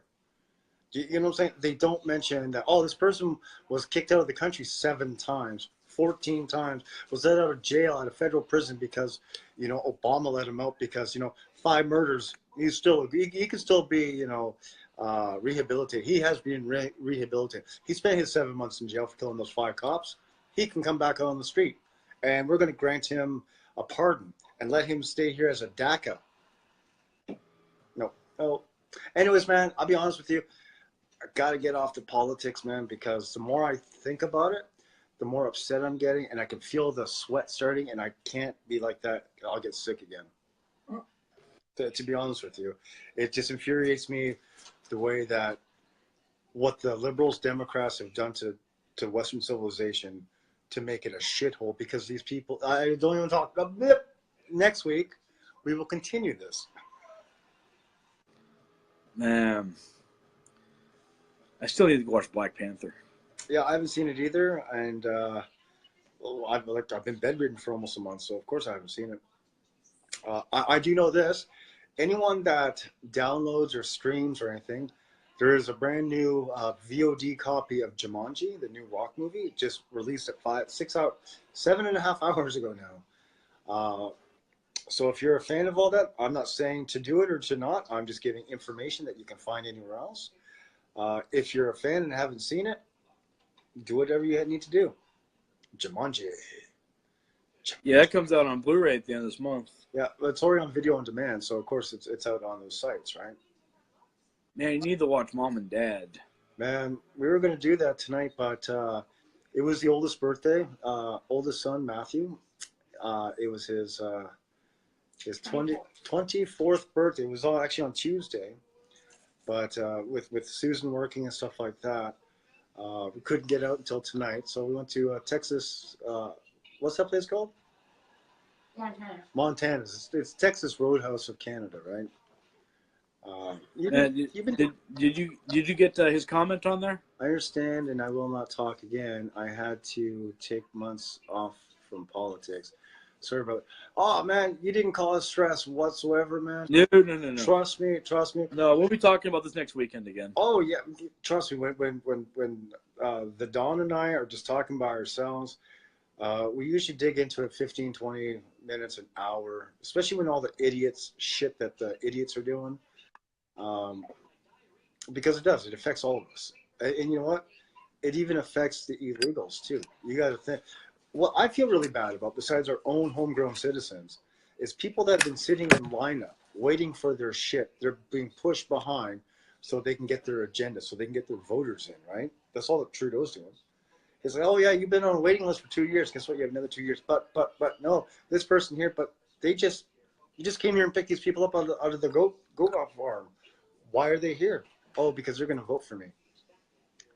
It's a sad situation. It really is. And it affects everyone that wants to do things right and legal.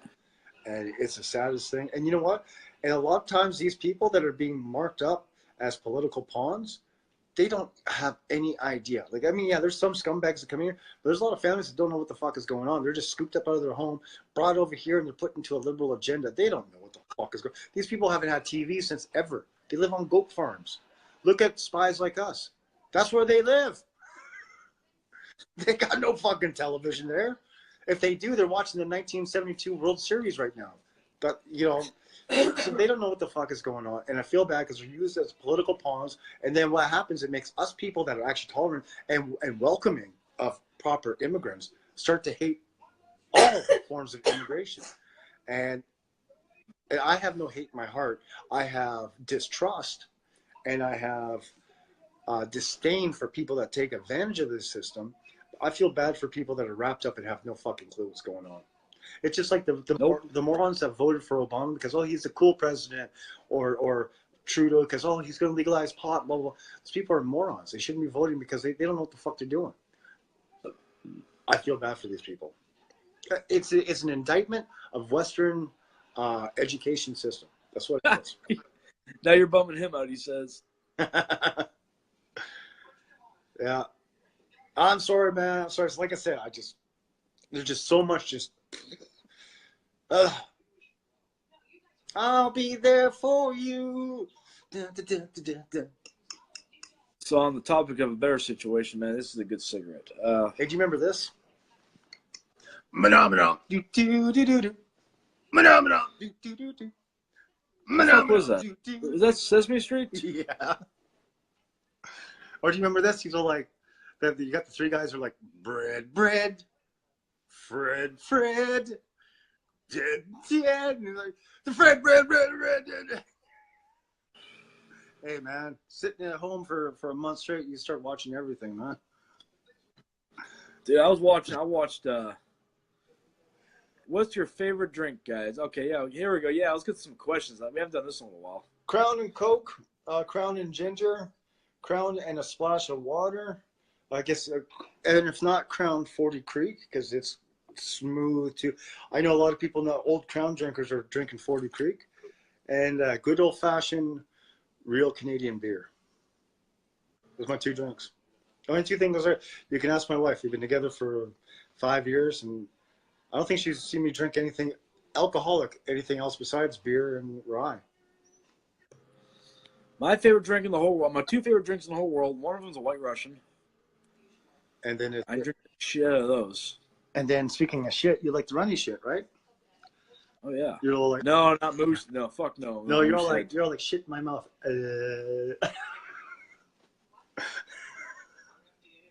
Right after eating hominy corn. That's right. Hominy corn and stewed tomatoes. I'll tell you what, Moosehead is comparable to Rolling Rock. I don't like you. That's nasty. Molson Canadian and Coke is the only two I'll drink. But see, even Molson Canadian has kind of you know what? There's a local beer in Vancouver. It's called Granville Island Pale Ale, and I'm not really. I'm more of a lager fan, right? I mean, I'm a huge Molson Canadian fan.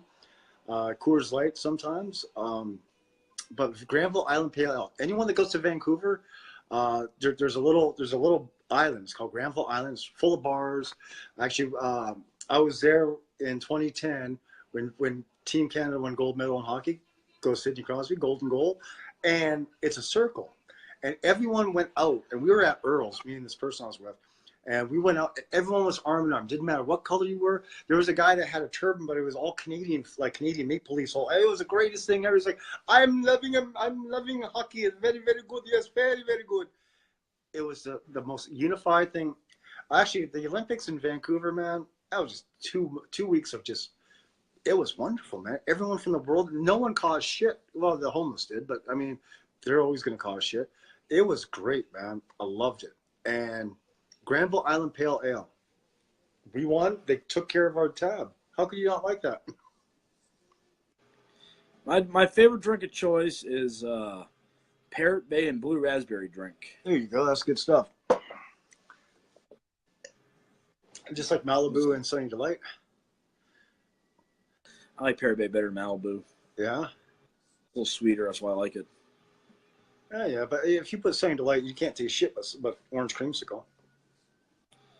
Oh, man, orange creamsicles are good. Yeah. The only problem with that Moosehead in Germany, it's probably been sitting in a vat for probably a month past when it was, quote unquote, its best. Because, I mean, especially in the 80s, man, that shit did not ship. I mean, especially in Canada's economy back in the 80s, there was hardly any shipping out of this fucking country.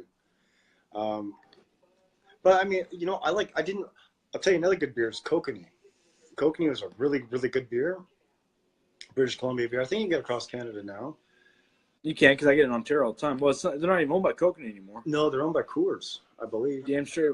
No, I'm sorry. Molson's owned by Coors. Yeah, Molson's owned by Coors. Do you know what the only major beer alcohol company still owned by a Canadian is? Labatt's. Yeah? Even though that Crown Royal is from Manitoba, and they have their plant up there in Manitoba, it's owned by an American company. Well, at least they keep it in America. Hey, you want to hear something crazy? Last month, you know what Canada's oldest company was? What's that? Campbell's. Yeah? They left Canada. Yeah, they're going down to Virginia now. Tax cuts, man. Trudeau pops up 75% increase on their taxes. Trump gives you a 90% cut. Where are you going to go? Yeah. But it's sad because they're going to shut down the plants here, which makes another 10,000 people out of work. Yeah. And honestly, man, Alberta and British Columbia. Okay, Alberta 2 years ago, they voted NDP, New Democrats, which are even worse than the Liberals. And they really, because everything is environment. So they shut down most of the oil sands. And in no less than a year, they lost 400,000 jobs. Well, at that time, Saskatchewan, where I live, was so bountiful. They used, you know, those road signs, you know, when you go buy a car dealership, you know, 99 Chevy, blah, blah, blah, you know, the great big with the arrows and stuff like that. Yeah. That's what these places had for jobs. Now hiring, please, we need 10 positions, need filled, blah, blah, blah. Not even 2 years ago. Nowadays, and to get a job in Saskatchewan, never. So many people have flooded from Alberta and British Columbia because everyone's been laid off. They come here, and I mean, you have to go where the work is, right? But there's no jobs for Saskatchewan people. There's none. I moved to Saskatchewan, and people say, "Oh, well, you moved to Saskatchewan." I got transferred with my company. It's not like I came here and took a job brand new. And I would hate to be a new person right now in this economy, any economy really. Yeah.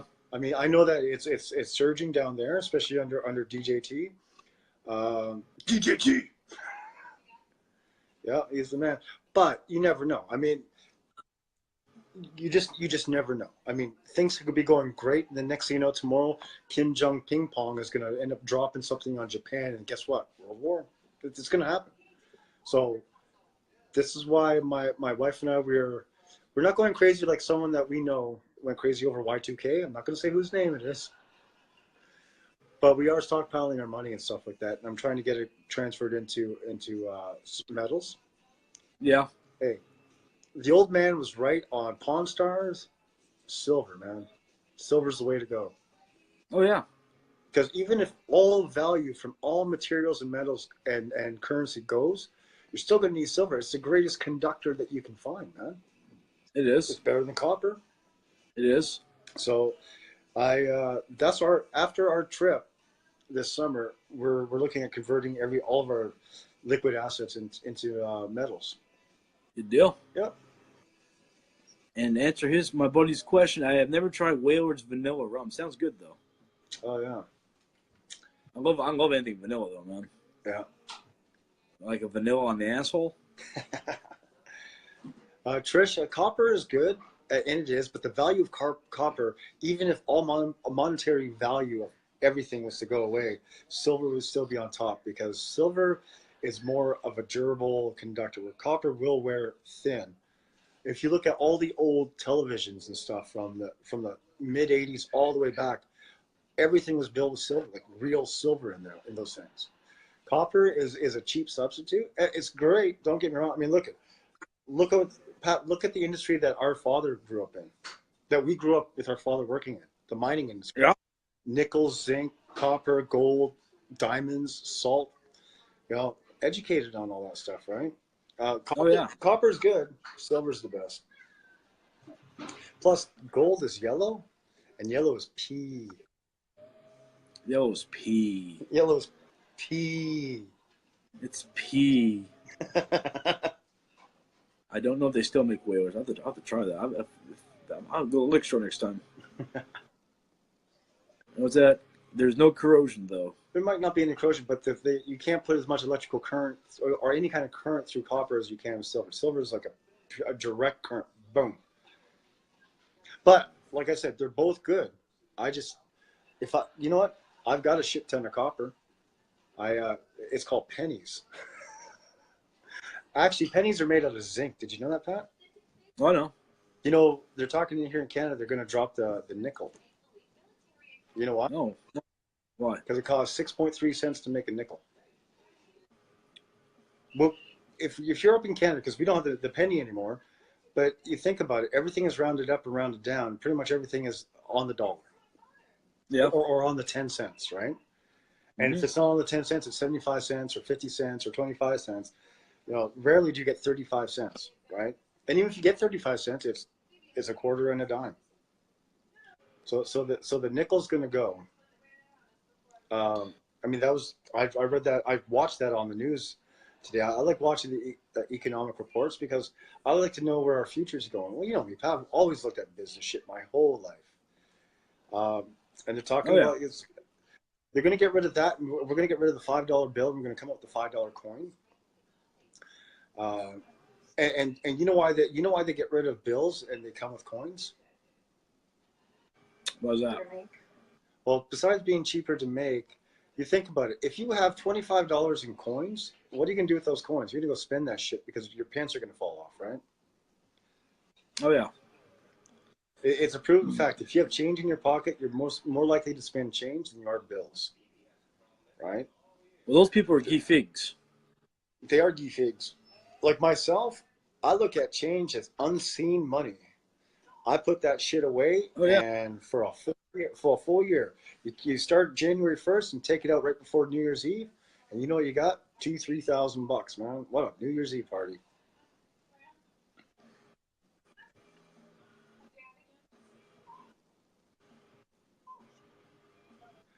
I love my silver, man. Silver's great for conductor. And silver just has more of a monetary value, just like Rick Harrison said. And Trish, you're right. I like white gold too. I do like white gold. Anything like that. If I was to have the money, I'd go platinum. To be honest with you, Go titanium. I have titanium. I have a shit ton of titanium. Titanium, man, they say that's one of the hardest metals to work with. Well, I've got. Because it's so tough. Do you know how much titanium I have? What? I don't know whatever my knees are. You probably sell them if you ever need money. Well, here's the thing. This is what I love about having fake knees. They're actually. I'm probably being tracked, right? But I actually have warranties on both of my knees, and they have serial numbers, so I can never be used as a body double for a death because my knees will give it away, straight up. Both knees, titanium. Oh yeah, man. That's virtually unbreakable. Yeah.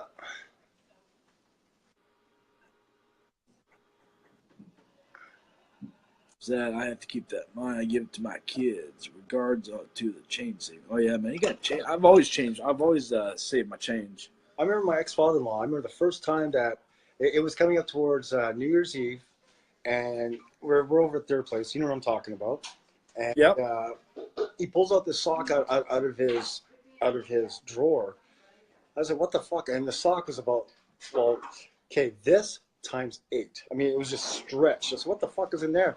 He dumps it out, and it's all quarters and 50-cent pieces.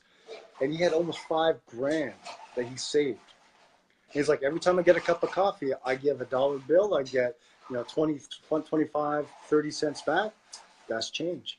And I'm like, fuck, man, that makes so much sense. So up here in Canada, every time I go to Tim Hortons, I buy a coffee. It's $2.05 or $2.10 now, or something like that. I'll give him a $5 bill. I'll get a toonie, a loony, and a bunch of silverback. And that goes away. I won't spend that. I'll take another $5 bill to go buy another. So to me, a cup of coffee costs me $5, but all that change goes away, and then boom. And here's the hard part, though. When you need that extra $5, $10, $15, it's so easy to, I'll just take it. I'll replace it. Don't do it because you'll never replace it. You'll never, trust me. I've been through all this. I love my change, man. Love it. I call it music because when you drop it in your piggy bank, it goes ching ching ching ching. It's like that chain chain chain chain boo boo. My very special, lovely, sexy aunt Rita is on tonight. What's up, my dear? That's Jess's aunt. Phenomena. Oh yeah, she's a good. And you need to get your butt down here and hang out with us for a weekend. Damn it, we've been asking for years. No more excuses. Damn it. Well, how about this? Instead of going off on her, but once you come up to Saskatchewan, how about you come up to Saskatchewan first, and then your Aunt Rita will go down to visit you in Johnson City. Well, there's a difference between an hour drive and a big flight. Yeah, there's a big difference. So. I bet you there's a little bit of an age difference between you two, right? Isn't there? A little bit. So I bet you if you take that age difference in relation to your age, and you take her 2-hour drive, you could that in your time would be 3 days. So come up and see your brother, motherfucker. There's my buddy Paul Minder. What's going on, Paul? Now that guy there, worked with him in Richmond, British Columbia. One of the greatest guys you'll ever. If anyone in Vancouver's watching this, you're gonna go to Pure Later. If you're still working at Pure Later, one of the greatest guys to work with, because if you're a worker and you need a hand, he'll give you a hand. If you're not and you're fucking around, you need a hand, he'll tell you to fuck off, which is the right way to do. Paul, I have nothing but respect for you, buddy. You're a good man. Yeah. Money, Pink Floyd. That was the very first Pink Floyd song I ever fell in love with. It's because our dad, remember when he put that on the old turntable, Pat? Yep. Back in what, 80? And you were only 2 years old back then. We were in Robertville. They were having a big party. I don't even know who the hell was these people because I don't remember them. I was only like 7. And I remember listening cha-ching, at the beginning, and then boom, boom, boom, boom, boom. And I'm like, oh, I love this band. Yeah. And you're awesome too, my friend. Are you saying, George, are you saying you're an awesome brother, like as in me, or are you saying you are an awesome brother? I'm sorry, I'm kind of a grammar Nazi. And Trish, I gotta ask you this: What about love? Now shut up. What about the Black River, man? What a fucking song! Oh, I'll tell you that. You let me. You introduced me to that song yesterday. It would be like when I introduced you to the river. No, Save Me. Actually, the first one you introduced me was to. it Save Me? Okay, yeah. Remember the feeling that you had for Save Me? Oh yeah, man. This is the feeling I have for Black River, man. That's got some tune, man. That's got some jam to it. That's got some real rock and roll to it, man. Man. Still not dude. Still not as good as Sun Going Down, but it's right there. That's right. Holy shit, it's awesome. You got that right. And that was just the first time they ever played. I can't wait to hear the studio version of it, and I can't wait to hear it perfected live. And they'll have that perfected very soon. I hope it's longer than 2.5 minutes.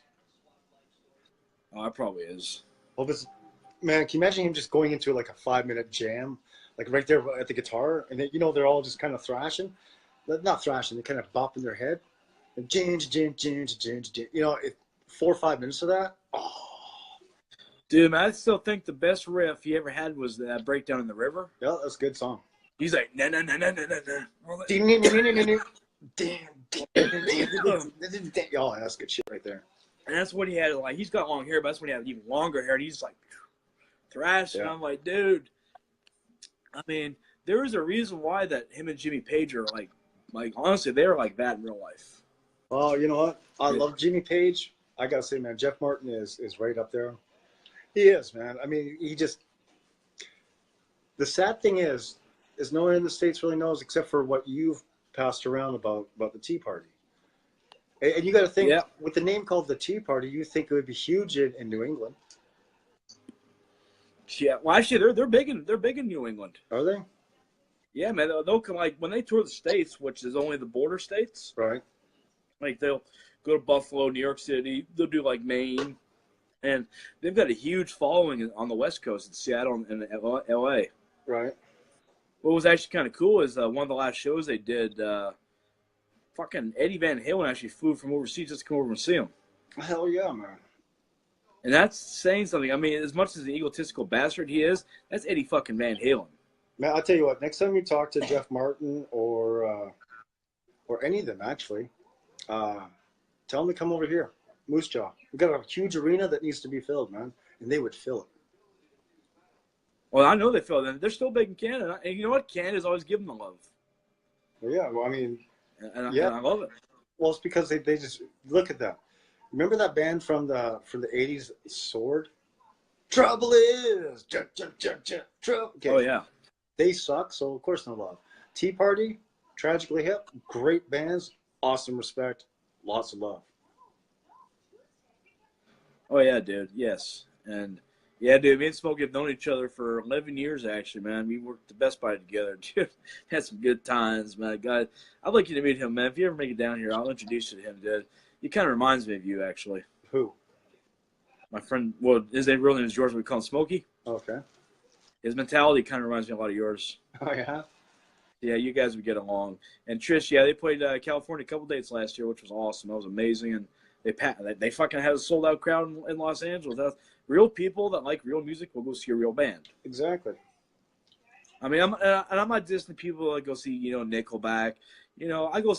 I've seen them once. I went and saw them just say, hey, I want to have a good time. Yeah, they put on a good show. There's bands like that put on a good show. Doesn't mean I love them, but I respect them. I always refer to Nickelback as this generation's Aerosmith. Because they Yeah, they get that sleaze. Well, they sing about the same shit. Fucking in the backyard, or fucking in here, or sticking something in your mouth, or that's Nickelback. I got to give it up to Chad Kroger, man. I got to give it up to Chad, though. He's a big pod activist. Yeah, he. You know what, man? I have no opinion on Chad Kroger that I wish to divulge right now, because I was in Vancouver when he was pulled over for DUI, and this is my hometown. Do you know who I am? I hate when it's just like Reese Witherspoon. Do you know who I am? Fuck off. You broke the law, you go to jail, right? Yeah, it has been 11 years, Smokey. You're right. And the thing is, Pat, with Nickelback, here I was going to say I wasn't saying my opinion, and I just bored it right up. I remember when Nickelback made it big in the States with that At the Bottom of a Bottle. Well, no, they made it big. The first single that was big for them was Leader of Men. Yeah, that's right. Never Again. That song, right? No, that's Never Again. No, this is not their first album, Leader of Men. Oh. Oh, okay. That was her breakthrough single. Right. So, no, but I remember they were being interviewed on MTV, and they asked how Nickelback came, and they, of course, at that time it was 95 cents for a coffee at Tim Hortons. And he's like, you throw a loonie, and all you Americans don't know what a loonie is. It's a Canadian dollar coin. But he's like, so we gave him a loonie, and they gave us a Nickelback. And he's like, but you know what? When we were 16 and we were having our band and this and that, it just didn't give us that thrill. Like when we were breaking into houses, that's the thrill. And it was like, They're killing 350 million people, which probably about 100 million are children. That breaking into houses is a thrill. I didn't like that. I mean, you just don't say that shit. No, you don't. Man, I'll tell you what. I'll tell you one person has the right to say when they get arrested, when they have the right to say, you know who I am? That's fucking the possum. Who? The possum. Who's the possum? George Jones. Oh, Don't you remember when he got pulled over in his fucking lawn tractor going down the interstate? He was drunk. yeah. The cop pulled him over and he's like, he looked at him. He's like, you know who I am? You know, he's probably yelling at him. The cop's like, yeah, man, you're George Jones. Can I have your autograph before I take you in? Oh, you want to hear a funny story? When you know Tommy Chong went to jail, right? Oh yeah. A long time ago. Well, when he came out, I was a big fan of Dave Letterman at that time. So his very first interview was with Dave Letterman, and so he's talking about how the DEA broke down his house and this and that. And when they were arresting him, they said, "Mr. Chong, we just want to know, do you have any marijuana or marijuana byproducts or paraphernalia?" It's like, dude, I'm Tommy Chong. Oh yeah. When he said that, his laugh, and then of course Dave Letterman goes, "Oh, so did you get any friends that you didn't know what they looked like?" It's like, "Nah, man, I'm like a celebrity in jail." Well, they love him. Oh yeah, it's Chong, man. That's the half. Man, speaking of Cheech and Chong, Up in Smoke comes out on Blu-ray on 420, Oh yeah. and I will have it. That's the quintessential stoner movie, stoner comedy. I still say his best song is still Beaners. Gonna get you in the Beaners. I like how he's like, he's like singing Mexican American. He's like, oh, dude, I wrote something that sounds just like that, but totally different. Dude, man, it's funny when he damn fucking he gets that real cockroach and he crushes it and starts smoking in that big old pipe. He's like, Then he starts playing the fucking guitar loud. yeah. Yeah, you know what? I like at the end of the next movie when he's doing that space coke. Oh yeah, then he's like, "Hey, Cheech, man, you need to check out this space coke," and he fucking snorts it. And all you're, ah! And he just goes to the fucking, he goes to the wall. And then Colin runs through the wall. Yeah, that's about right, dude, man, that fucking. You remember Up in Smoke? Not really, to be honest with you. You remember at the end when they're at that battle of the bands? Yeah. Yeah. Man, that you were just doing that riff. You know that fucking riff that they were playing? Yeah. Dan. Dude, man, I know this might sound funny, but that was kind of fucking heavy, man. Well, that was what, 78? 77. And that's fucking, dude. I was like, hell yeah, dude. That was him really playing that shit too, man. Yeah. Man, fuck yeah, dude, man. Cheech, you know, Cheech, they kept their asses out of at every presidential stuff. They've always kept their politics to themselves. Whether it be Bush, Reagan, whoever, who don't give a shit. You don't hear, and you know, that's why I respect these people. Yeah, you're exactly right. I mean, you know what? I'll tell you what, like one of my all-time favorite actors is Al Pacino. Where was he with the whole President Trump thing? He didn't hear a word from him either. And you know damn well he's a Democrat. He's right from New York. You know he's probably a Democrat. Yeah, well, I wish his buddy De Niro would have done the same thing. I'm not a fan of De Niro anymore, man. I'm not either, man. It breaks my heart too, man. But here's the thing. To me, yeah, you can dislike the president or the prime minister. You can do all that. It's when you go after the people that voted for these people. You know, like, okay, legitimately, okay, you got to think. What Trump has done, good, some bad, blah, blah, whatever. Yeah, the 65 million people that voted him in, there's no way that everyone's a moron. Now, you look at the Canadians. Not everyone that voted for idiot is a moron. They're not. There's people that are going to be loyal to their party, regardless who the moron is, right? Oh yeah. I mean, shit, people actually, like, real people voted for Hillary. I know a lot of fake votes are in there, and a lot of illegal votes and wrong votes and pretend votes and dead people votes, but there were people that did vote for Hillary. I mean, look at Madonna. She voted so she'd go out there and the next day and say she wanted to blow up the White House, right? Oh yeah. Wearing her pink hat. Yeah, whatever. She's like, And Trish, she's Seth? like, I'm 60 years old and the stench coming from my midsection is bad. I need to be more in the public light. Anyway. Doesn't she owe like 40 million blowjobs? Oh yeah, I remember that. Yeah, I remember that shit. She said anyone that voted for Hillary, she's gonna blow, and she's like, and you'll like it because I swallowed. Her words. Oh yeah, I wouldn't. touch her with a 10-foot pole, man. I bet you her mouth herpes have herpes on top of those herpes. Oh yeah, then there's probably HIV on top of that. All right. I bet you her gap is so big that it's bigger than the football goalpost. Oh my god, you guys. That's bad. Yeah, it's like you're sticking both feet in. Can you feel it? Feel what exactly? And to answer your question, Trish, yeah, dude, that Burrows and Stewart Twitter, that tweet was fucking hilarious. Talking about being on the shitter, it was hilarious. My buddy Joseph's in the house. I work with him at Best Buy. Hell, everybody that comes there works at Best Buy with me. It's good to see you pop in for a change, my friend. I think you're starting vacation here real soon. Thought already, man. Hope you have a good one there. Man, Best Buy sucks, man. Circuit City all the way, buddy. Oh yeah, man. Fuck yeah, man. They're still good. They're still open. Yeah. They are up here. They're called The Source. It's the Source by Circuit City. Yeah, Circuit City's ain't owned by Circuit City anymore. But I'm saying, in Canada, the name, they own the name. Whoever owns The Source owns the name Circuit City. That's the Mexicans. And I'll be honest with you, I don't shop at Circuit City. If I do need to get something in retail, I do go to Best Buy. I used to go to Future Shop all the time, but Yeah, same thing. well, Future Shop was always $2-3 cheaper than Best Buy for most things, right? Oh yeah. Like, I mean, you go out and buy a brand new Blu-ray, it costs you $17.99 at Future Shop or $21.99 at Best Buy. Well, I'm going to go to Future Shop, and you know why they did that? Because they wanted to keep their Canadian product, higher grossing than their American counterpart, right? Oh yeah. Even though they're owned by the same company, but it's sad to see Future. I liked Future Shop. I liked it a lot, but I mean, financially, it made sense not to keep them both, but yeah. And my buddy Smokey said those stocks are soaring. You damn straight they are soaring. What stocks is that? Circuit City? Oh yeah. That's what he's talking about. So yeah, those stocks, man. I'll tell you what, man. Radio Yeah. Shack? What's that? Radio Shack? Yeah, just like H.H. Gregg, same thing. Yeah. Or Zellers? Or Sears? Sears is Sears is open, man. Kmart shut down now. Sears up here is gone.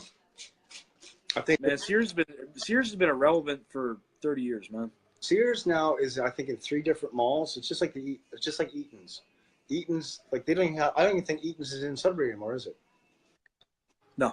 But Eaton's is still the Eaton Center. There's one in West Edmonton Mall. There's one in the Metro Town in Burnaby.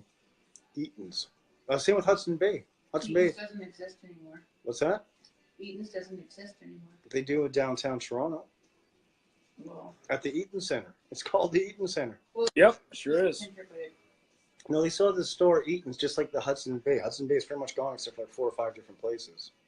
Man, I was reading a financial journal a couple weeks ago. You know what the biggest retailer? You can can read? I can read, definitely, yeah. Right on, man. And in the history of this country, America, do you know what the biggest retailer in history is? Yep. Who is it? Oh, retailer?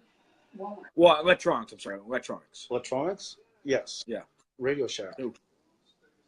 Nope. Man, the Tandy was the #1 computer forever, man. Oh yeah, just like TurboGrafx 16 was too. Yeah. TurboGrafx 16 kicked ass. I don't care what anyone said. Box Adventure and Box Adventure 2, thumbs up. Yeah, Trish, Sears is gone. That's the only thing that was keeping our mall alive. What they call a mall. It's gone. And what's funny is, though, Regina never had any flea markets because you just can't predict the weather up here. So because it was a Sears clearance, ooh, that was a big flicker right there.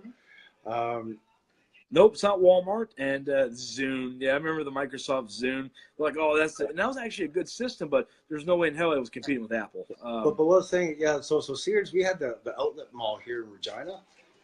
And so since Sears shut down, it's now an indoor flea market.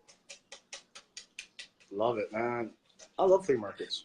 It's the best place. So what's the biggest electronic retailer ever in America? Ever in America? Woolworths. Oh, yeah. What's that? Woolworths. Oh, you mean Walmart? No, it's Woolco. No, they bought out Woolworths also. Yeah, that's right. Yeah, Amazon. Nope, it's bigger than Amazon actually too. It's bigger than Microsoft. Bigger Microsoft. You know where I got that from, right? Where the microfilm? Do you have the microfilm? He's like, what? The microfilm. What is bigger? It's bigger than Walmart. It's bigger than Best Buy. Bigger than what Sears has ever been. Kohl's. Bigger than what Kohl's has ever been, or any of these places. Big Lots. Bigger than Big Lots. Bigger than all these places. Bigger than Sony. And we're not talking about brands, buddy. We're talking about actual retail stores, companies. It's not bigger than Save-A-Lot too, man. No, there's nothing bigger than Save-A-Lot, man. Oh yeah. Claunce's Market. But Kirk's Market and Bull's Gap. No, I would have to say it'd be the back trunk. It'd be the trunk of some guy's car. Trunk of some guy's car. Yep. What is it, Pat? And little Don, he's way too young to remember this one, but Smokey will probably know this one. You will too. The biggest retailer for electronics in American history was Rex. I remember Rex. Didn't he die in the 90s? Died in about 2000. Yeah. It made like over $1 trillion. Yeah, but Sam Walmart, man. Dude, man, you didn't pick up on the sarcasm, I reckon. I'm full of shit. I know that. I mean, yeah, that place was so big that there was one in Greenville. Yeah. Yeah, but there's a Walmart in everywhere. Fuck Walmart. Or as Canadians call it, Walmarts. Man, fuck Walmart. Even though I go there from time to time, fuck Walmart. Man, this is what I say for Walmart, man. If they just give me a cattle prom, let me go to town, man. Get the fuck out of my way. Man, Fucking Chris, Walmart. Value Village, that's the bomb right there. I love Value Village. Man, you can go there and get LPs for 25 cents, man. Fuck yeah, man. Could you get like some Ronnie Millsap? Man, they got all of his whole collection there. That's so funny you say that. There's a stranger in my house. Yeah, of course it's a stranger, dude. Everybody's a stranger, dude. You're fucking blind. Well, listen, man, he likes the Smoky Mountain Range. Dude, I talked to somebody like, man, I was actually at the Grand Ole Opry one year, and he was sitting there, and they said like he was sitting like 3 or 4 seats away from whoever it was.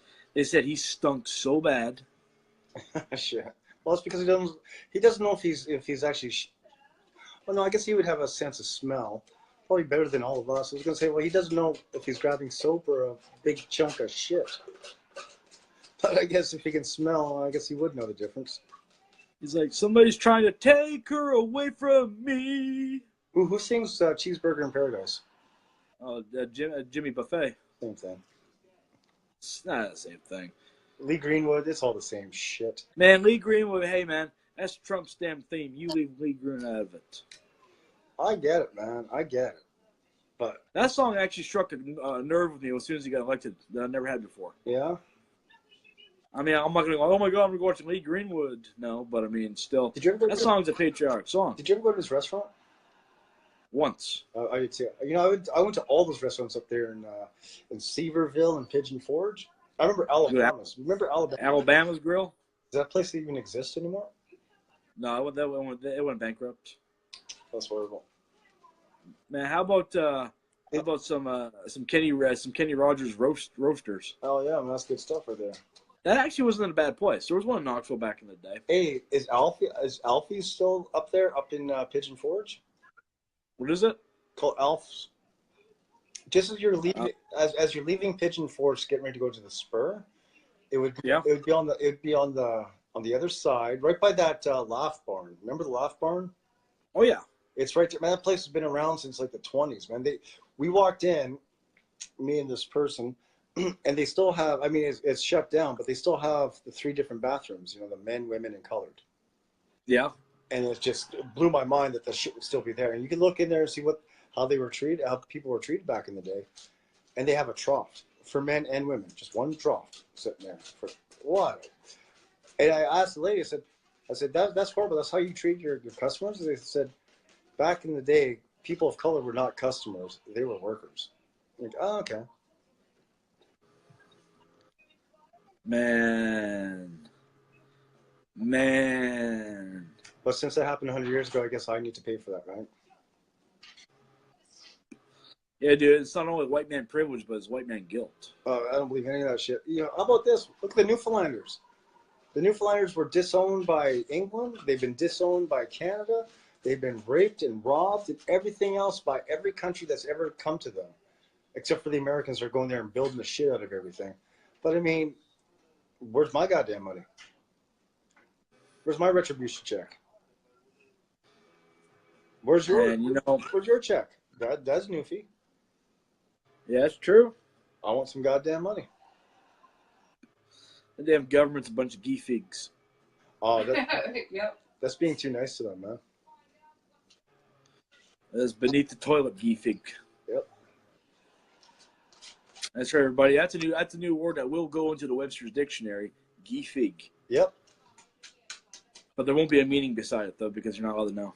Not allowed to know what the geek is. Oh man, And you know, that's awesome right there. Greta Van Fleet. I've seen them once. I thought that was a chick sounding like Zeppelin. I'm like, oh, right on. Then I found it's a dude. I'm like, oh, that's cool. Man, that shit's fucking awesome, dude. Hey, Seven Dust is going to Knoxville, eh? Yeah. Dude, I wish I was in Knoxville. I wish I was down there, man. Do you have any more concerts we would have been to? I can't afford a concert up here. I went to that. The only reason why I went and saw Killswitch and Volbeat was because I got I was going to go because of Jesse Leach regardless, but it's because I got tickets on Kijiji. It's kind of like a Craigslist type thing up here in Canada. It's Kijiji, and Yep. I got 2 tickets, and pretty good tickets too, for $40 $60 for both of them, weren't they? Yeah, $60, $30 a piece, and face value at that time was $85 a piece. So yeah, I mean, that's for Volbeat and Killswitch. I mean, I love Killswitch, not a big Volbeat fan. Yaha! That's how he sings, man. Yeah, and it's like when I went and saw Tool. I mean, Tool was $85 in Vancouver. Pearl Jam was 140. Went and saw them. About $140 to go see Pearl Jam. I remember going to see Pearl Jam in Nashville at the amphitheater for $12 with Sonic Youth. I mean, did you go to that second Pearl Jam for Binaural with us? I sure as hell did. Yeah, in Nashville, right? When he was bashing Trump. I mean, not Trump, but Bush and all that. Oh yeah. Remember he came out with the Bush mask and he was sitting there. Remember that? Yeah, oh yeah. Yeah. Well, he was right. Bush is a piece of garbage. Damn right he is a piece of shite. Yeah. He's Gidim Gifig. Is he a damn geefig? He's Gidim Gifig. Dude, man, I just crop dusted this room. Oh. I just did it again too. I just ripped me a new asshole right on that one. Yeah. Yeah. So that's what Mom and Dad were telling me about you sleeping out in that out in the porch. Nope. Get the damn get the sleep shack. Says who? That says mom and dad. I was talking to Mom yesterday, and Mom even asked me, she's like, "Where? I get first choice. I am the oldest one. Where?" They've already confirmed it for us, dude. Yeah, because I told Mom I don't want to sleep. I can't be that far on unstable ground. I can't, not with my ankles. Right? Go sleep in the boat. No, I was thinking about putting a couple pieces of 2x4s together on a piece of chipwood and just laying on that, floating around out in the lake. Well, you can always do that. Yeah. It'd be just like the camp counselor in Meatballs. Yeah. Hey, do you remember at the beginning of that movie, you remember what they did to him? They tied his bed and everything up into the trees. Oh yes. Are you ready for the summer? I am. I'm ready for no snow. You remember when they started when they were doing the intramural sports against the other camp? Yep.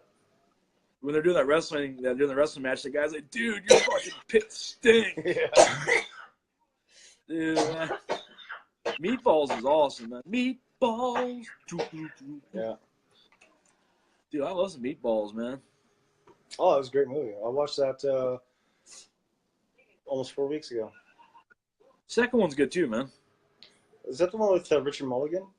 Yeah. That's not the one with the alien, right? The alien was the third one? Yeah, that was one with Patrick Dempsey. Yeah, where the alien was the boxer, right?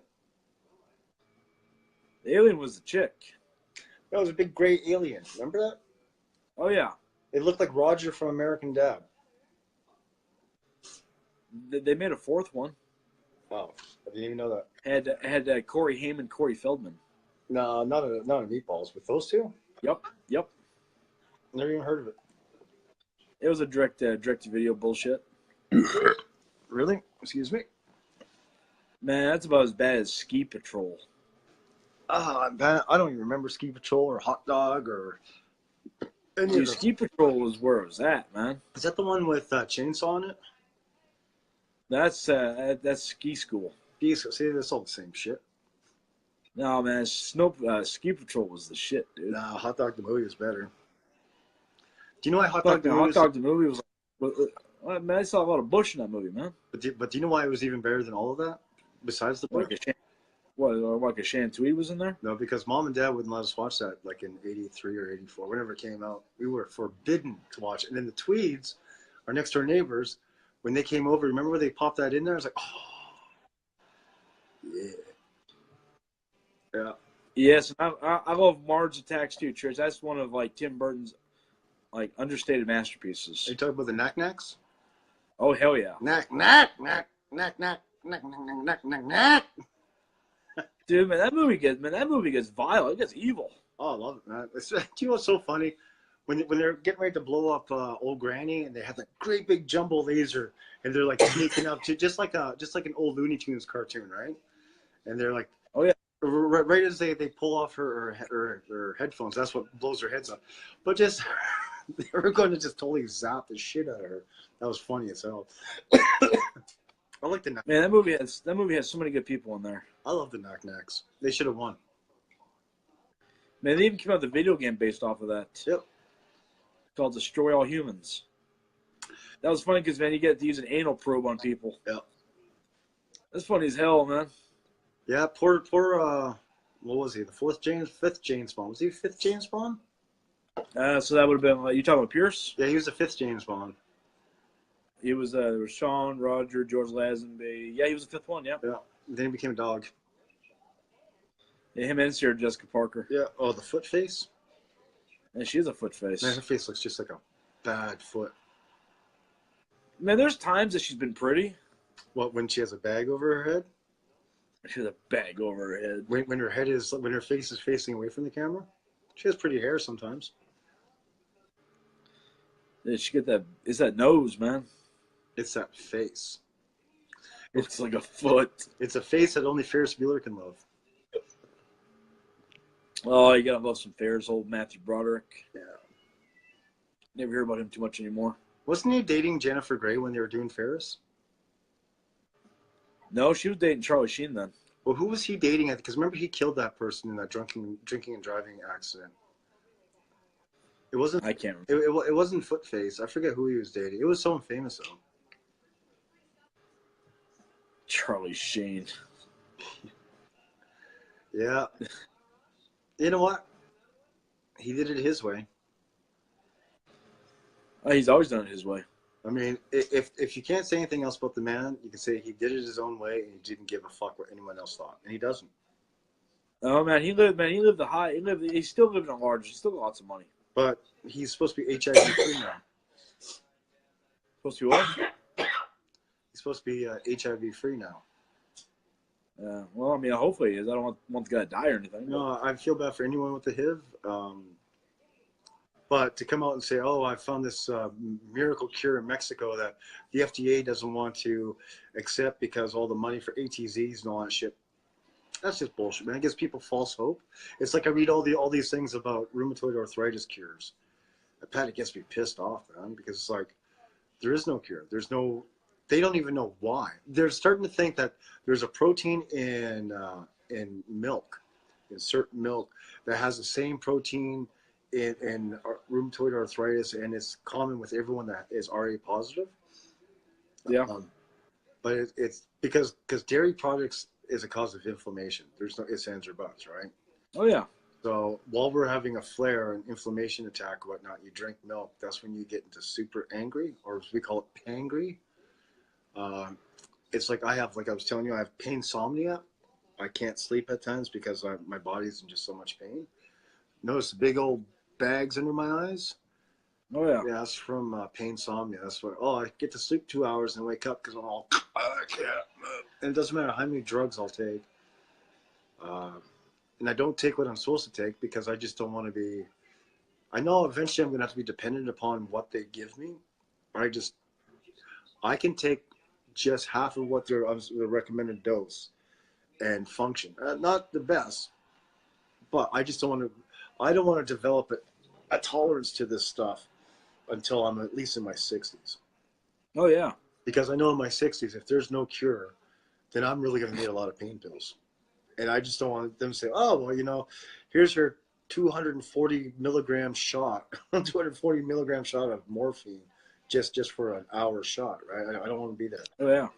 You know? And let me just comment on this right here. Sean Connery was the best 007. Honestly, I'm not a Sean Connery fan. I respect the dude. Don't get me wrong. I respect him for what he did for James Bond, but there's only a couple movies that I like him in. I like Roger Moore. He put it totally, you know, he wasn't as cold or as stick because Sean Connery was, he was direct to the point. I'm going to go kick the bad guy's ass and save the day. And yeah, he romanced women and stuff like that. But when Roger Moore came in, he was a playboy. He's what Tony Stark wanted to be. And that's, you know what I'm saying? I mean, he was just the coolest of the cool. Oh yeah. He made some shit movies, but I mean, still. Roger Moore is my favorite, James Bond. And then Daniel Craig would be right after. Dude, Daniel Craig's like, you know what? I'll get pussy, but right now I want to break your neck. That's what I like about Quantum of Solace, man. When he grabbed that dude's hair and yanked him back over, that was like the greatest scene I've ever seen. Like, holy fuck, I want to do that to somebody. Dude, man, the opening scene in Casino Royale, not Casino Royale. Was that the first one he was in, Casino Royale? Yeah. Man, that fucking scene where he's up on that crane and shit. Yep. Oh, you're talking about when they're doing that hopscotch jumping shit or whatever? Oh, that dude thought he was monkey and shit. Man, that's fucking crazy. Yeah. What do they call that? I forget. But yeah, those people that jump around and bounce off wall to wall to wall, back onto a roof to wall to wall. That's crazy shit right there. I mean, every James Bond. I mean, whether you like him or not, every James Bond has got killer stunts. Oh, except for the Living Daylights is complete garbage. Nope. And what was the one after that? License to Kill is my favorite. Yeah, that was another piece of shit. Fuck you. Just giving you a heads up, we're having flashes. We're in the middle of a winter storm right now, so we might lose power. If we do that, my signal will be cut. Key Fig. Oh, that's Saskatchewan, man. We're in the middle of prairies. We have no trees to stop shit, man. Like I told you, like I'll tell everyone else, when you come through Saskatchewan, when you leave Regina going towards, when you leave Moose Jaw going towards Swift Current, Calgary way, westbound, you'll see a place called, you'll see a stop sign, right before, not a stop sign, a place of interest. And it says, place of interest. You pull over, and there's a tree there. There's no place to piss. There's no place to put your garbage. There's no other scenery except for flat fucking land. There's no water. There's a tree there. Point of interest. And if you don't believe me, you can ask Christopher that. Show him that. Yeah. Place of interest. A tree. A tree. A tree. That's pretty bad. Yeah. But now when you go up north, man, we went up to Saskatoon. Here's the thing, man. I went to Saskatoon 3 weeks ago, and I was still sick as a dog, which I think prolonged my sickness. I know it did. Because we went to a live WWE event. And, man, what a beautiful city. You know, you drive through Regina, and you're like, what kind of shithole? I mean, Regina is Sudbury downtown on steroids. It's just a shithole. It's Mark's Day. It's a built-up Mark's Day. That's what it is. It's just... And then you go to Moose Jaw, and Moose Jaw is almost as bad. You go to Swift Current's almost as bad. You go to all these little towns, it's almost the same. Then you go up to Saskatoon, and you're like, oh my God, modernization, like real buildings and real exits and like their infrastructure is so it's like you're in the States again. I loved it. Like, wow, if it wouldn't be like minus 90 below zero here, I'd move. It gets cold up there, dude. It gets cold down here, but it gets cold up there, man. Mm-hmm. El Burro. And to answer that question, I'm not sure. I thought I read somewhere where Roger Moore was gay. I'm not sure. I think he was actually. Yeah, Roger Moore was gay. Was he? Yep. And it's like you said, there's absolutely nothing wrong with that, man. That's cool, man. To each to own. Do you remember when he was on that? What was that movie? What, boat trip? Yeah, because it was a gay cruise, right? Yeah. That's when he came out of the closet. That's when Brent Spiner came out of the closet too. Brent Spiner is married and got 2 kids. Brent Spiner is gay. Bob Wheeler not- is gay.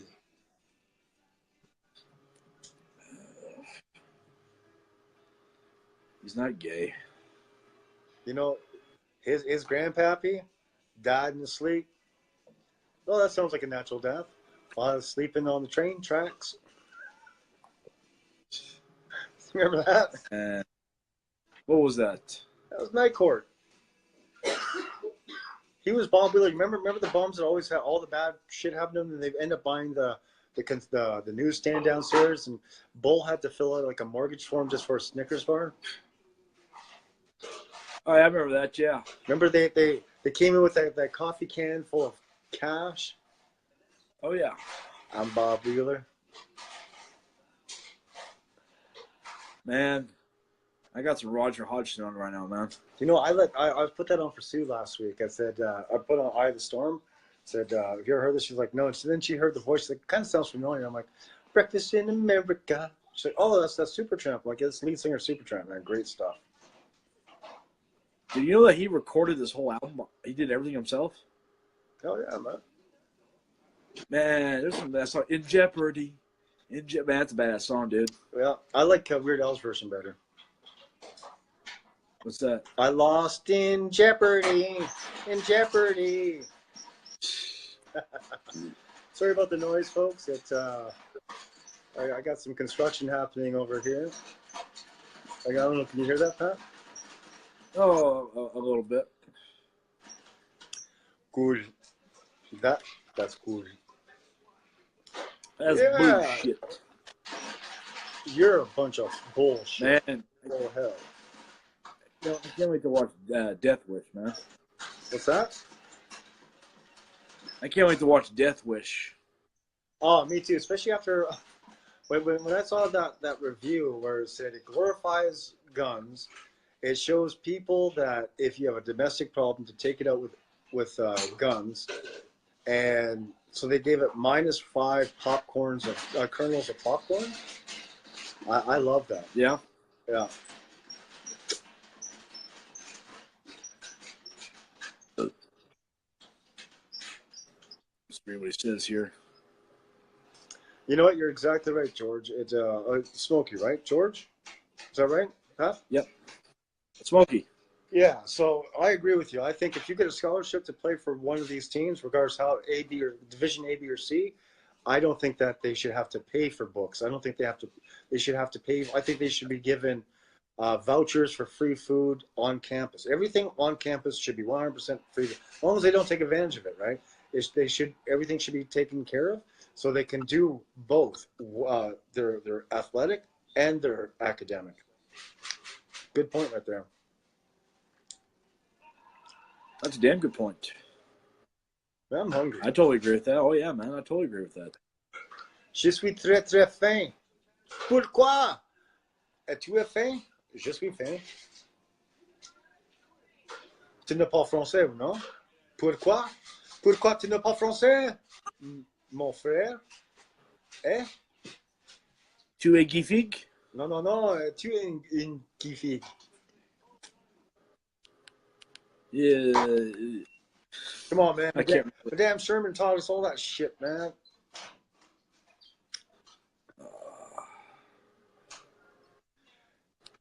Education should be free. Here's the thing. If you maintain a certain GPA, it should be free. If you're just there to go shoot pool and do beer bongs and stuff, you should pay for it yourself. But if you're actually going there to get a viable, and I'm sorry if I piss anyone off, so be it. If it's in the liberal arts, no. I'm sorry, that's just my opinion. I agree. Education should be free. It should be available to anyone that is a legal citizen of that country, and only if they maintain a certain, and not an outrageous like a 3.75. They need at least a 2.0, and then it should be free. Anything under a 2.0, You either leave or you pay for it yourself. And I think that's Well, that's what scholarships are. If you don't maintain a certain GPA, you lose it. yeah. But here's the thing: there's people out there that can't get scholarships, but they're still smart enough because they. Okay, let's just say you live in Sudbury. Okay, so you're in Sudbury, Cambrian College, and Laurentian University. Well, you can't get in Laurentian because there's a lineup. There's a waiting list, and you don't want to go to Cambrian because they don't offer what you want. So that now you have to drive down to Toronto to go to the U of T, University of Toronto. So now you have to uproot and leave everything just because you can't get it. And then the cost of all that. No, I think everything should be accommodated. The way that we pay taxes, everything should be accommodated for anyone that's a legal registered citizen or homegrown citizen should be entitled to. To be honest with you, I do agree with that. But like I said, the GPA needs to be there. It can't be just a free ride to do fuck all. I like major like swimming management or something like that. Umbrella Pool opening, management. umbrella opening, isn't that? Didn't Mallory Keaton get an A+ in that? Probably. Do you remember when he was ragging on her school? He was like, "Your school has a class for opening umbrellas." She was like, "Yeah, I'm getting an A+ in that." that's Tusculum College right there. Tusculum College. Yeah. It's expensive, man. It still is. Yeah, that's great. Well, it's private, right? It's private school. It's just like going to Carson Newman. Yeah, I like Carson Newman people. Man, they got a Man, some of my best friends came from Carson Newman. I mean, you look at Matt, you look at Trey. Yeah. You know, some really good people came out of Carson Newman. Oh yeah. Yeah. Carson Newman, man. That had to suck, man, living in a dry county from that school. Yeah, but you know what? You just 10 minutes outside, you just pick up all the beer you want and come right back in. They don't care. You're not allowed to buy it there, but you can have it there. Oh yeah, which doesn't make any sense, but Because I remember how many times we were at the compound and the cops would come in and they wouldn't take, as long as we were over 21, they didn't take anyone's beer. no, they're not allowed to. That's right. I mean, yeah, you just can't buy it in the county, but yeah, you can bring it across if you want. That's right. I mean, you know, I never understood that logic. It's not really logical. I think it's not a dry county anymore, though. Right. It's just like now in Morristown, you can buy liquor by the drink in restaurants. Well, that's cool. Well, you could do that before, too. I remember Applebee's, you could do that. No, the only place was Angelo's. Oh, that's right. Angela. Yeah, Angela. That's right. Because they have a private. Right. I remember going to this place in I can't even remember the name, man. Rogersville.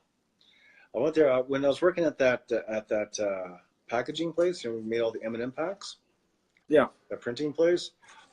This guy, dude's all, "Oh, you got to come out, blah blah blah." So go there. This is the first time I ever saw a brown bag in it, right? At a fucking real bar. And he showed up with his mason jar of real shine, and all you do is pay for your pop, and it's legal, 100% legal. Yeah. Never saw that because we don't have that shit up here. Yeah. If we do, it's back in the woods like Blind River and shit like that. Blind River. River Valley. Or Hagar. Yeah. Skeed Road. Dude, that's scum. It's worse than Capriel. We're worse than Valparaiso. Val Carroll? Anywhere up in the valley, horrible. Blizzard Valley. Azilda. That's about as bad as Tazewell. I like Tazewell. You know what? I've been there one time. Well, I partied there one night, and from what I remember, I had a good time there. Tazewell. Hell yeah, buddy. Go to Kodak. Yeah. Hartford. Oh, Pat, last night, Mrs. Toon, she made me this sandwich. And Pat, you would have loved this sandwich. It was real beautiful rotisserie chicken breast cut up with a little bit of mayonnaise on a cheese bun, on a fresh cheese bun. When I saw that, I'm like, man, my brother would just die for this shit. Yeah, it's like chicken salad on a cheese bun. But how many times do I ever eat cheese buns? Never. I can't stand the shit. Man, my wife made me such a great sandwich out of that, man. I had that shit devoured. Like, Dude, man, cheese bread's the shit. That's the best stuff ever, man. Oh, especially when it came from Bolton's. yeah. Actually, that's what these buns are, man. They're homemade and to me the freshness, and they're big and round too, man. It was like they're like Poltons, man. I miss Poltons, man. I miss their potato wedges and their And the chicken? and their chicken burgers and their pogos. So I used to get their mushroom caps. Yeah, I never liked the mushroom caps. Oh, it was so good. Now I remember we'd have day off school. Mom would be at work. Dad, of course, out of town. Mom would leave like $10 for you and I, and you'd be sitting there. And I would run down to Polton's and buy us a big shitload of chicken and wedgies, and we sit there and watch Short Circuit and Police Academy 1, 2, 3, or 4, whatever, and Howard the Duck and Feed Me Seymour, and man, those were the best times, man. Oh, yeah. They were the best times. Man, we used to get Mr. Topper's Pizza. Mr. Top, not Toppers, Mr. Yeah. Toppers. Yeah, that's before they were, because they're kind of franchised in Southern Ontario now. Are they? Oh, yeah. So then it was only there. It was Mr. Topper's. That was it. So they have one out in the West End around Coppercliff or something like that. Yeah, but it was a Sudbury thing. Yeah, and Dusty's Donuts, Falcon Video, Continental Video, Gem Mart, the beer store where the Esso station is now. As for Gem Mart is, yeah. Oh, is that Gem Mart now? It was always Gem Mart because when they stopped the beer store, they put the Gem Mart when it was a Husky. Oh, that's right. I'm thinking of Stars Variety. Yep, that's just right across from Continental Video. Yeah, Stars Variety, Max Milk. I remember when they went from Max Milk to Mike's Mart, Oh yeah. just as we were leaving. And then, of course, when I came back into Canada in 2006, it was back to Max Milk. I was really happy about that. And Country Kitchen, now that's a bus. That was 100% Max, right? Yeah, that's one where Jeff's mom used to work. Oh, man. Yeah. She a great cook, man. Now I wonder how Jeff's mom is doing. And dad. I liked his dad, man. His dad, like this big old, like 6'5", just big old dude. Didn't say a word, just scared the shit out of people. Man, I used to crack jokes and he used to laugh his ass off, you know. I like that. You know, if you can make someone that doesn't smile or talk to anyone laugh at you, you know you're doing something right. Oh yeah. Yeah. Man, good times, man. Very good times. It was safe times too. It was, man. Except unless you're playing road hockey against me. Yeah, man, break a damn stick over somebody's leg. Yeah. Well, That's gotta hurt. I got a spoiler for anyone that watches UFC. Just got a notification. Somebody won the women's match today. Should I spill the beans? I don't care because I don't watch it. Chris Cyborg won in the first round. TKO. TKO first round. Holy shit. Yeah.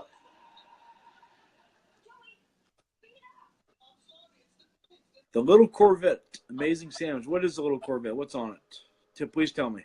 There's some Purple Rain on there. There's some When Dove Cries on there. Some Let's Go Crazy on there. Yeah, some Raspberry Beret. And there's a heavy dose of cream on there. Yeah, there's some I'm Sexy. My name is Prince, and I'm sexy. Fucking love Prince. Always have and always will. Yeah, because he's going crazy, man. Dude, that guy was just a fucking... If there ever was just a total musical genius, he was definitely one of them. Because do you know what's going to happen, Pat, in a little less than 9 months? We're going to party like it's 2019. Yep.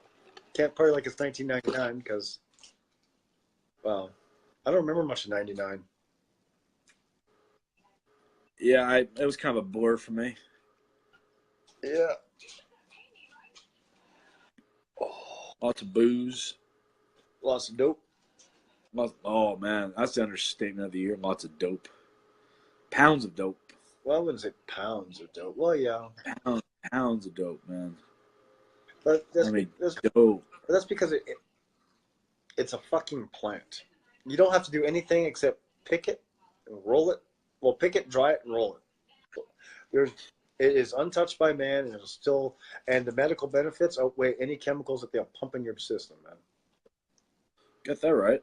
But now that it's such a big thing, they want to tax the living shit. See, here's the thing: if it ever becomes legal in Canada, and we're allowed to grow 4 plants at a time, I'll be growing my 4 plants. I'll be growing that. Oh hell yeah! But what I'm going to do, I'm going to break everything down to its basic form and make my own can of butter. And I was telling you about what I was going to do with it. I'm going to mix it in with. I'm going to get those wafer cookies. You can buy them at Giant Tiger for I think $1.69. Great big long thing of chocolate wafer cookies. I'm going to get a bunch of king size Aero bars and melt them over the stove, and then put all that THC extract in there, mix it up, and then I'm going to dribble them over the wafer cookies, let them dry. I'm hungry. Je suis très faim. Tu es gifig. Tu es un gifig. You dim gifig. Man, I can't wait to get my toilet light in the mail. Yeah, no doubt. They're fun, man. Like I said, you're probably gonna. I would tell you honestly, the moment that where the attachment goes to the base, take a little bit of crazy glue and stick it in there, and then boom, it'll never come out again. So that's gonna be funny as hell when somebody walks into the bathroom at night. Damn, it's purple and there's a big old log sitting in the toilet. I'm gonna do that on purpose. First night. There you go. That's your wife gonna find it. I should probably do it to me too. Yeah, but I'm saying that's not. Let your wife do it to you first, and then you can retaliate. Don't do it to your wife first. Man. I have to. No, that's not very nice. I'm offended that you. That's machoism or whatever the fuck they call that shit now. You're not giving into women's rights. It's all about the humankind, People kind. or whatever the fuck y'all call it now. No, we don't. That douchebag does. Fucking people kind. Yep. I mean, I really wish people were kind to each other. Then maybe it would make sense, but no. Yeah, I don't want to get back on the politics shit, man. I really don't. It's 20 to midnight. I'm feeling myself actually coming to an end. Actually, to be honest with you, I'm starting to feel this being, it's actually bumped. Starting to feel congestion coming back in. I got my blood pumped. That's pumping. That's why I'm starting to feel like poop. Yeah? Yeah. Yeah. Yeah, man. Actually, to be honest with you, I think I'm going to call it a night, my friend, my brother. Yeah, I think I am too, man. I am too. Anyways, everyone out there in Facebook land, love you very much. Thank you very much for tuning in, everybody. And we'll be posting that up on our separate pages also. And definitely come back next Saturday at 10 Eastern, 9 Central, or 7 Pacific. And we're going to carry on, and bring us some good questions about some good pulp culture from the 80s and 90s. And prepare to have your brains wrinkled, man, because we're going to wrinkle your brains. We're going to wrinkle your brains, and we're going to tickle your taint. Yeah. Well, I'm not allowed to. I'm married, so. Well, man, you can do it subconsciously then. Oh, there you go. Hell yeah. But yes, guys, again, we do this for you guys, man, because we have a lot of fun. This is how we vent. This is how we have a good time. I'm glad that we have actually some interaction. That's awesome. But guys, yeah, it's time to get out of here. I'm the Don, and this right here is Dr. Toon. Dr. Toon. That's right. And guys, we love you. You guys are all fucking awesome, and we will see you next weekend. And you'll see me on Wednesday for another episode of the Shoot the Shit. What's that? It's called on Wednesday. It's called the Guy Figs. It is definitely the Guy Figs. Yep. Wednesday night Guy Figs. Don't miss it. That's right. All right, guys, we're out of here. You guys be good. All right, peace out, guys.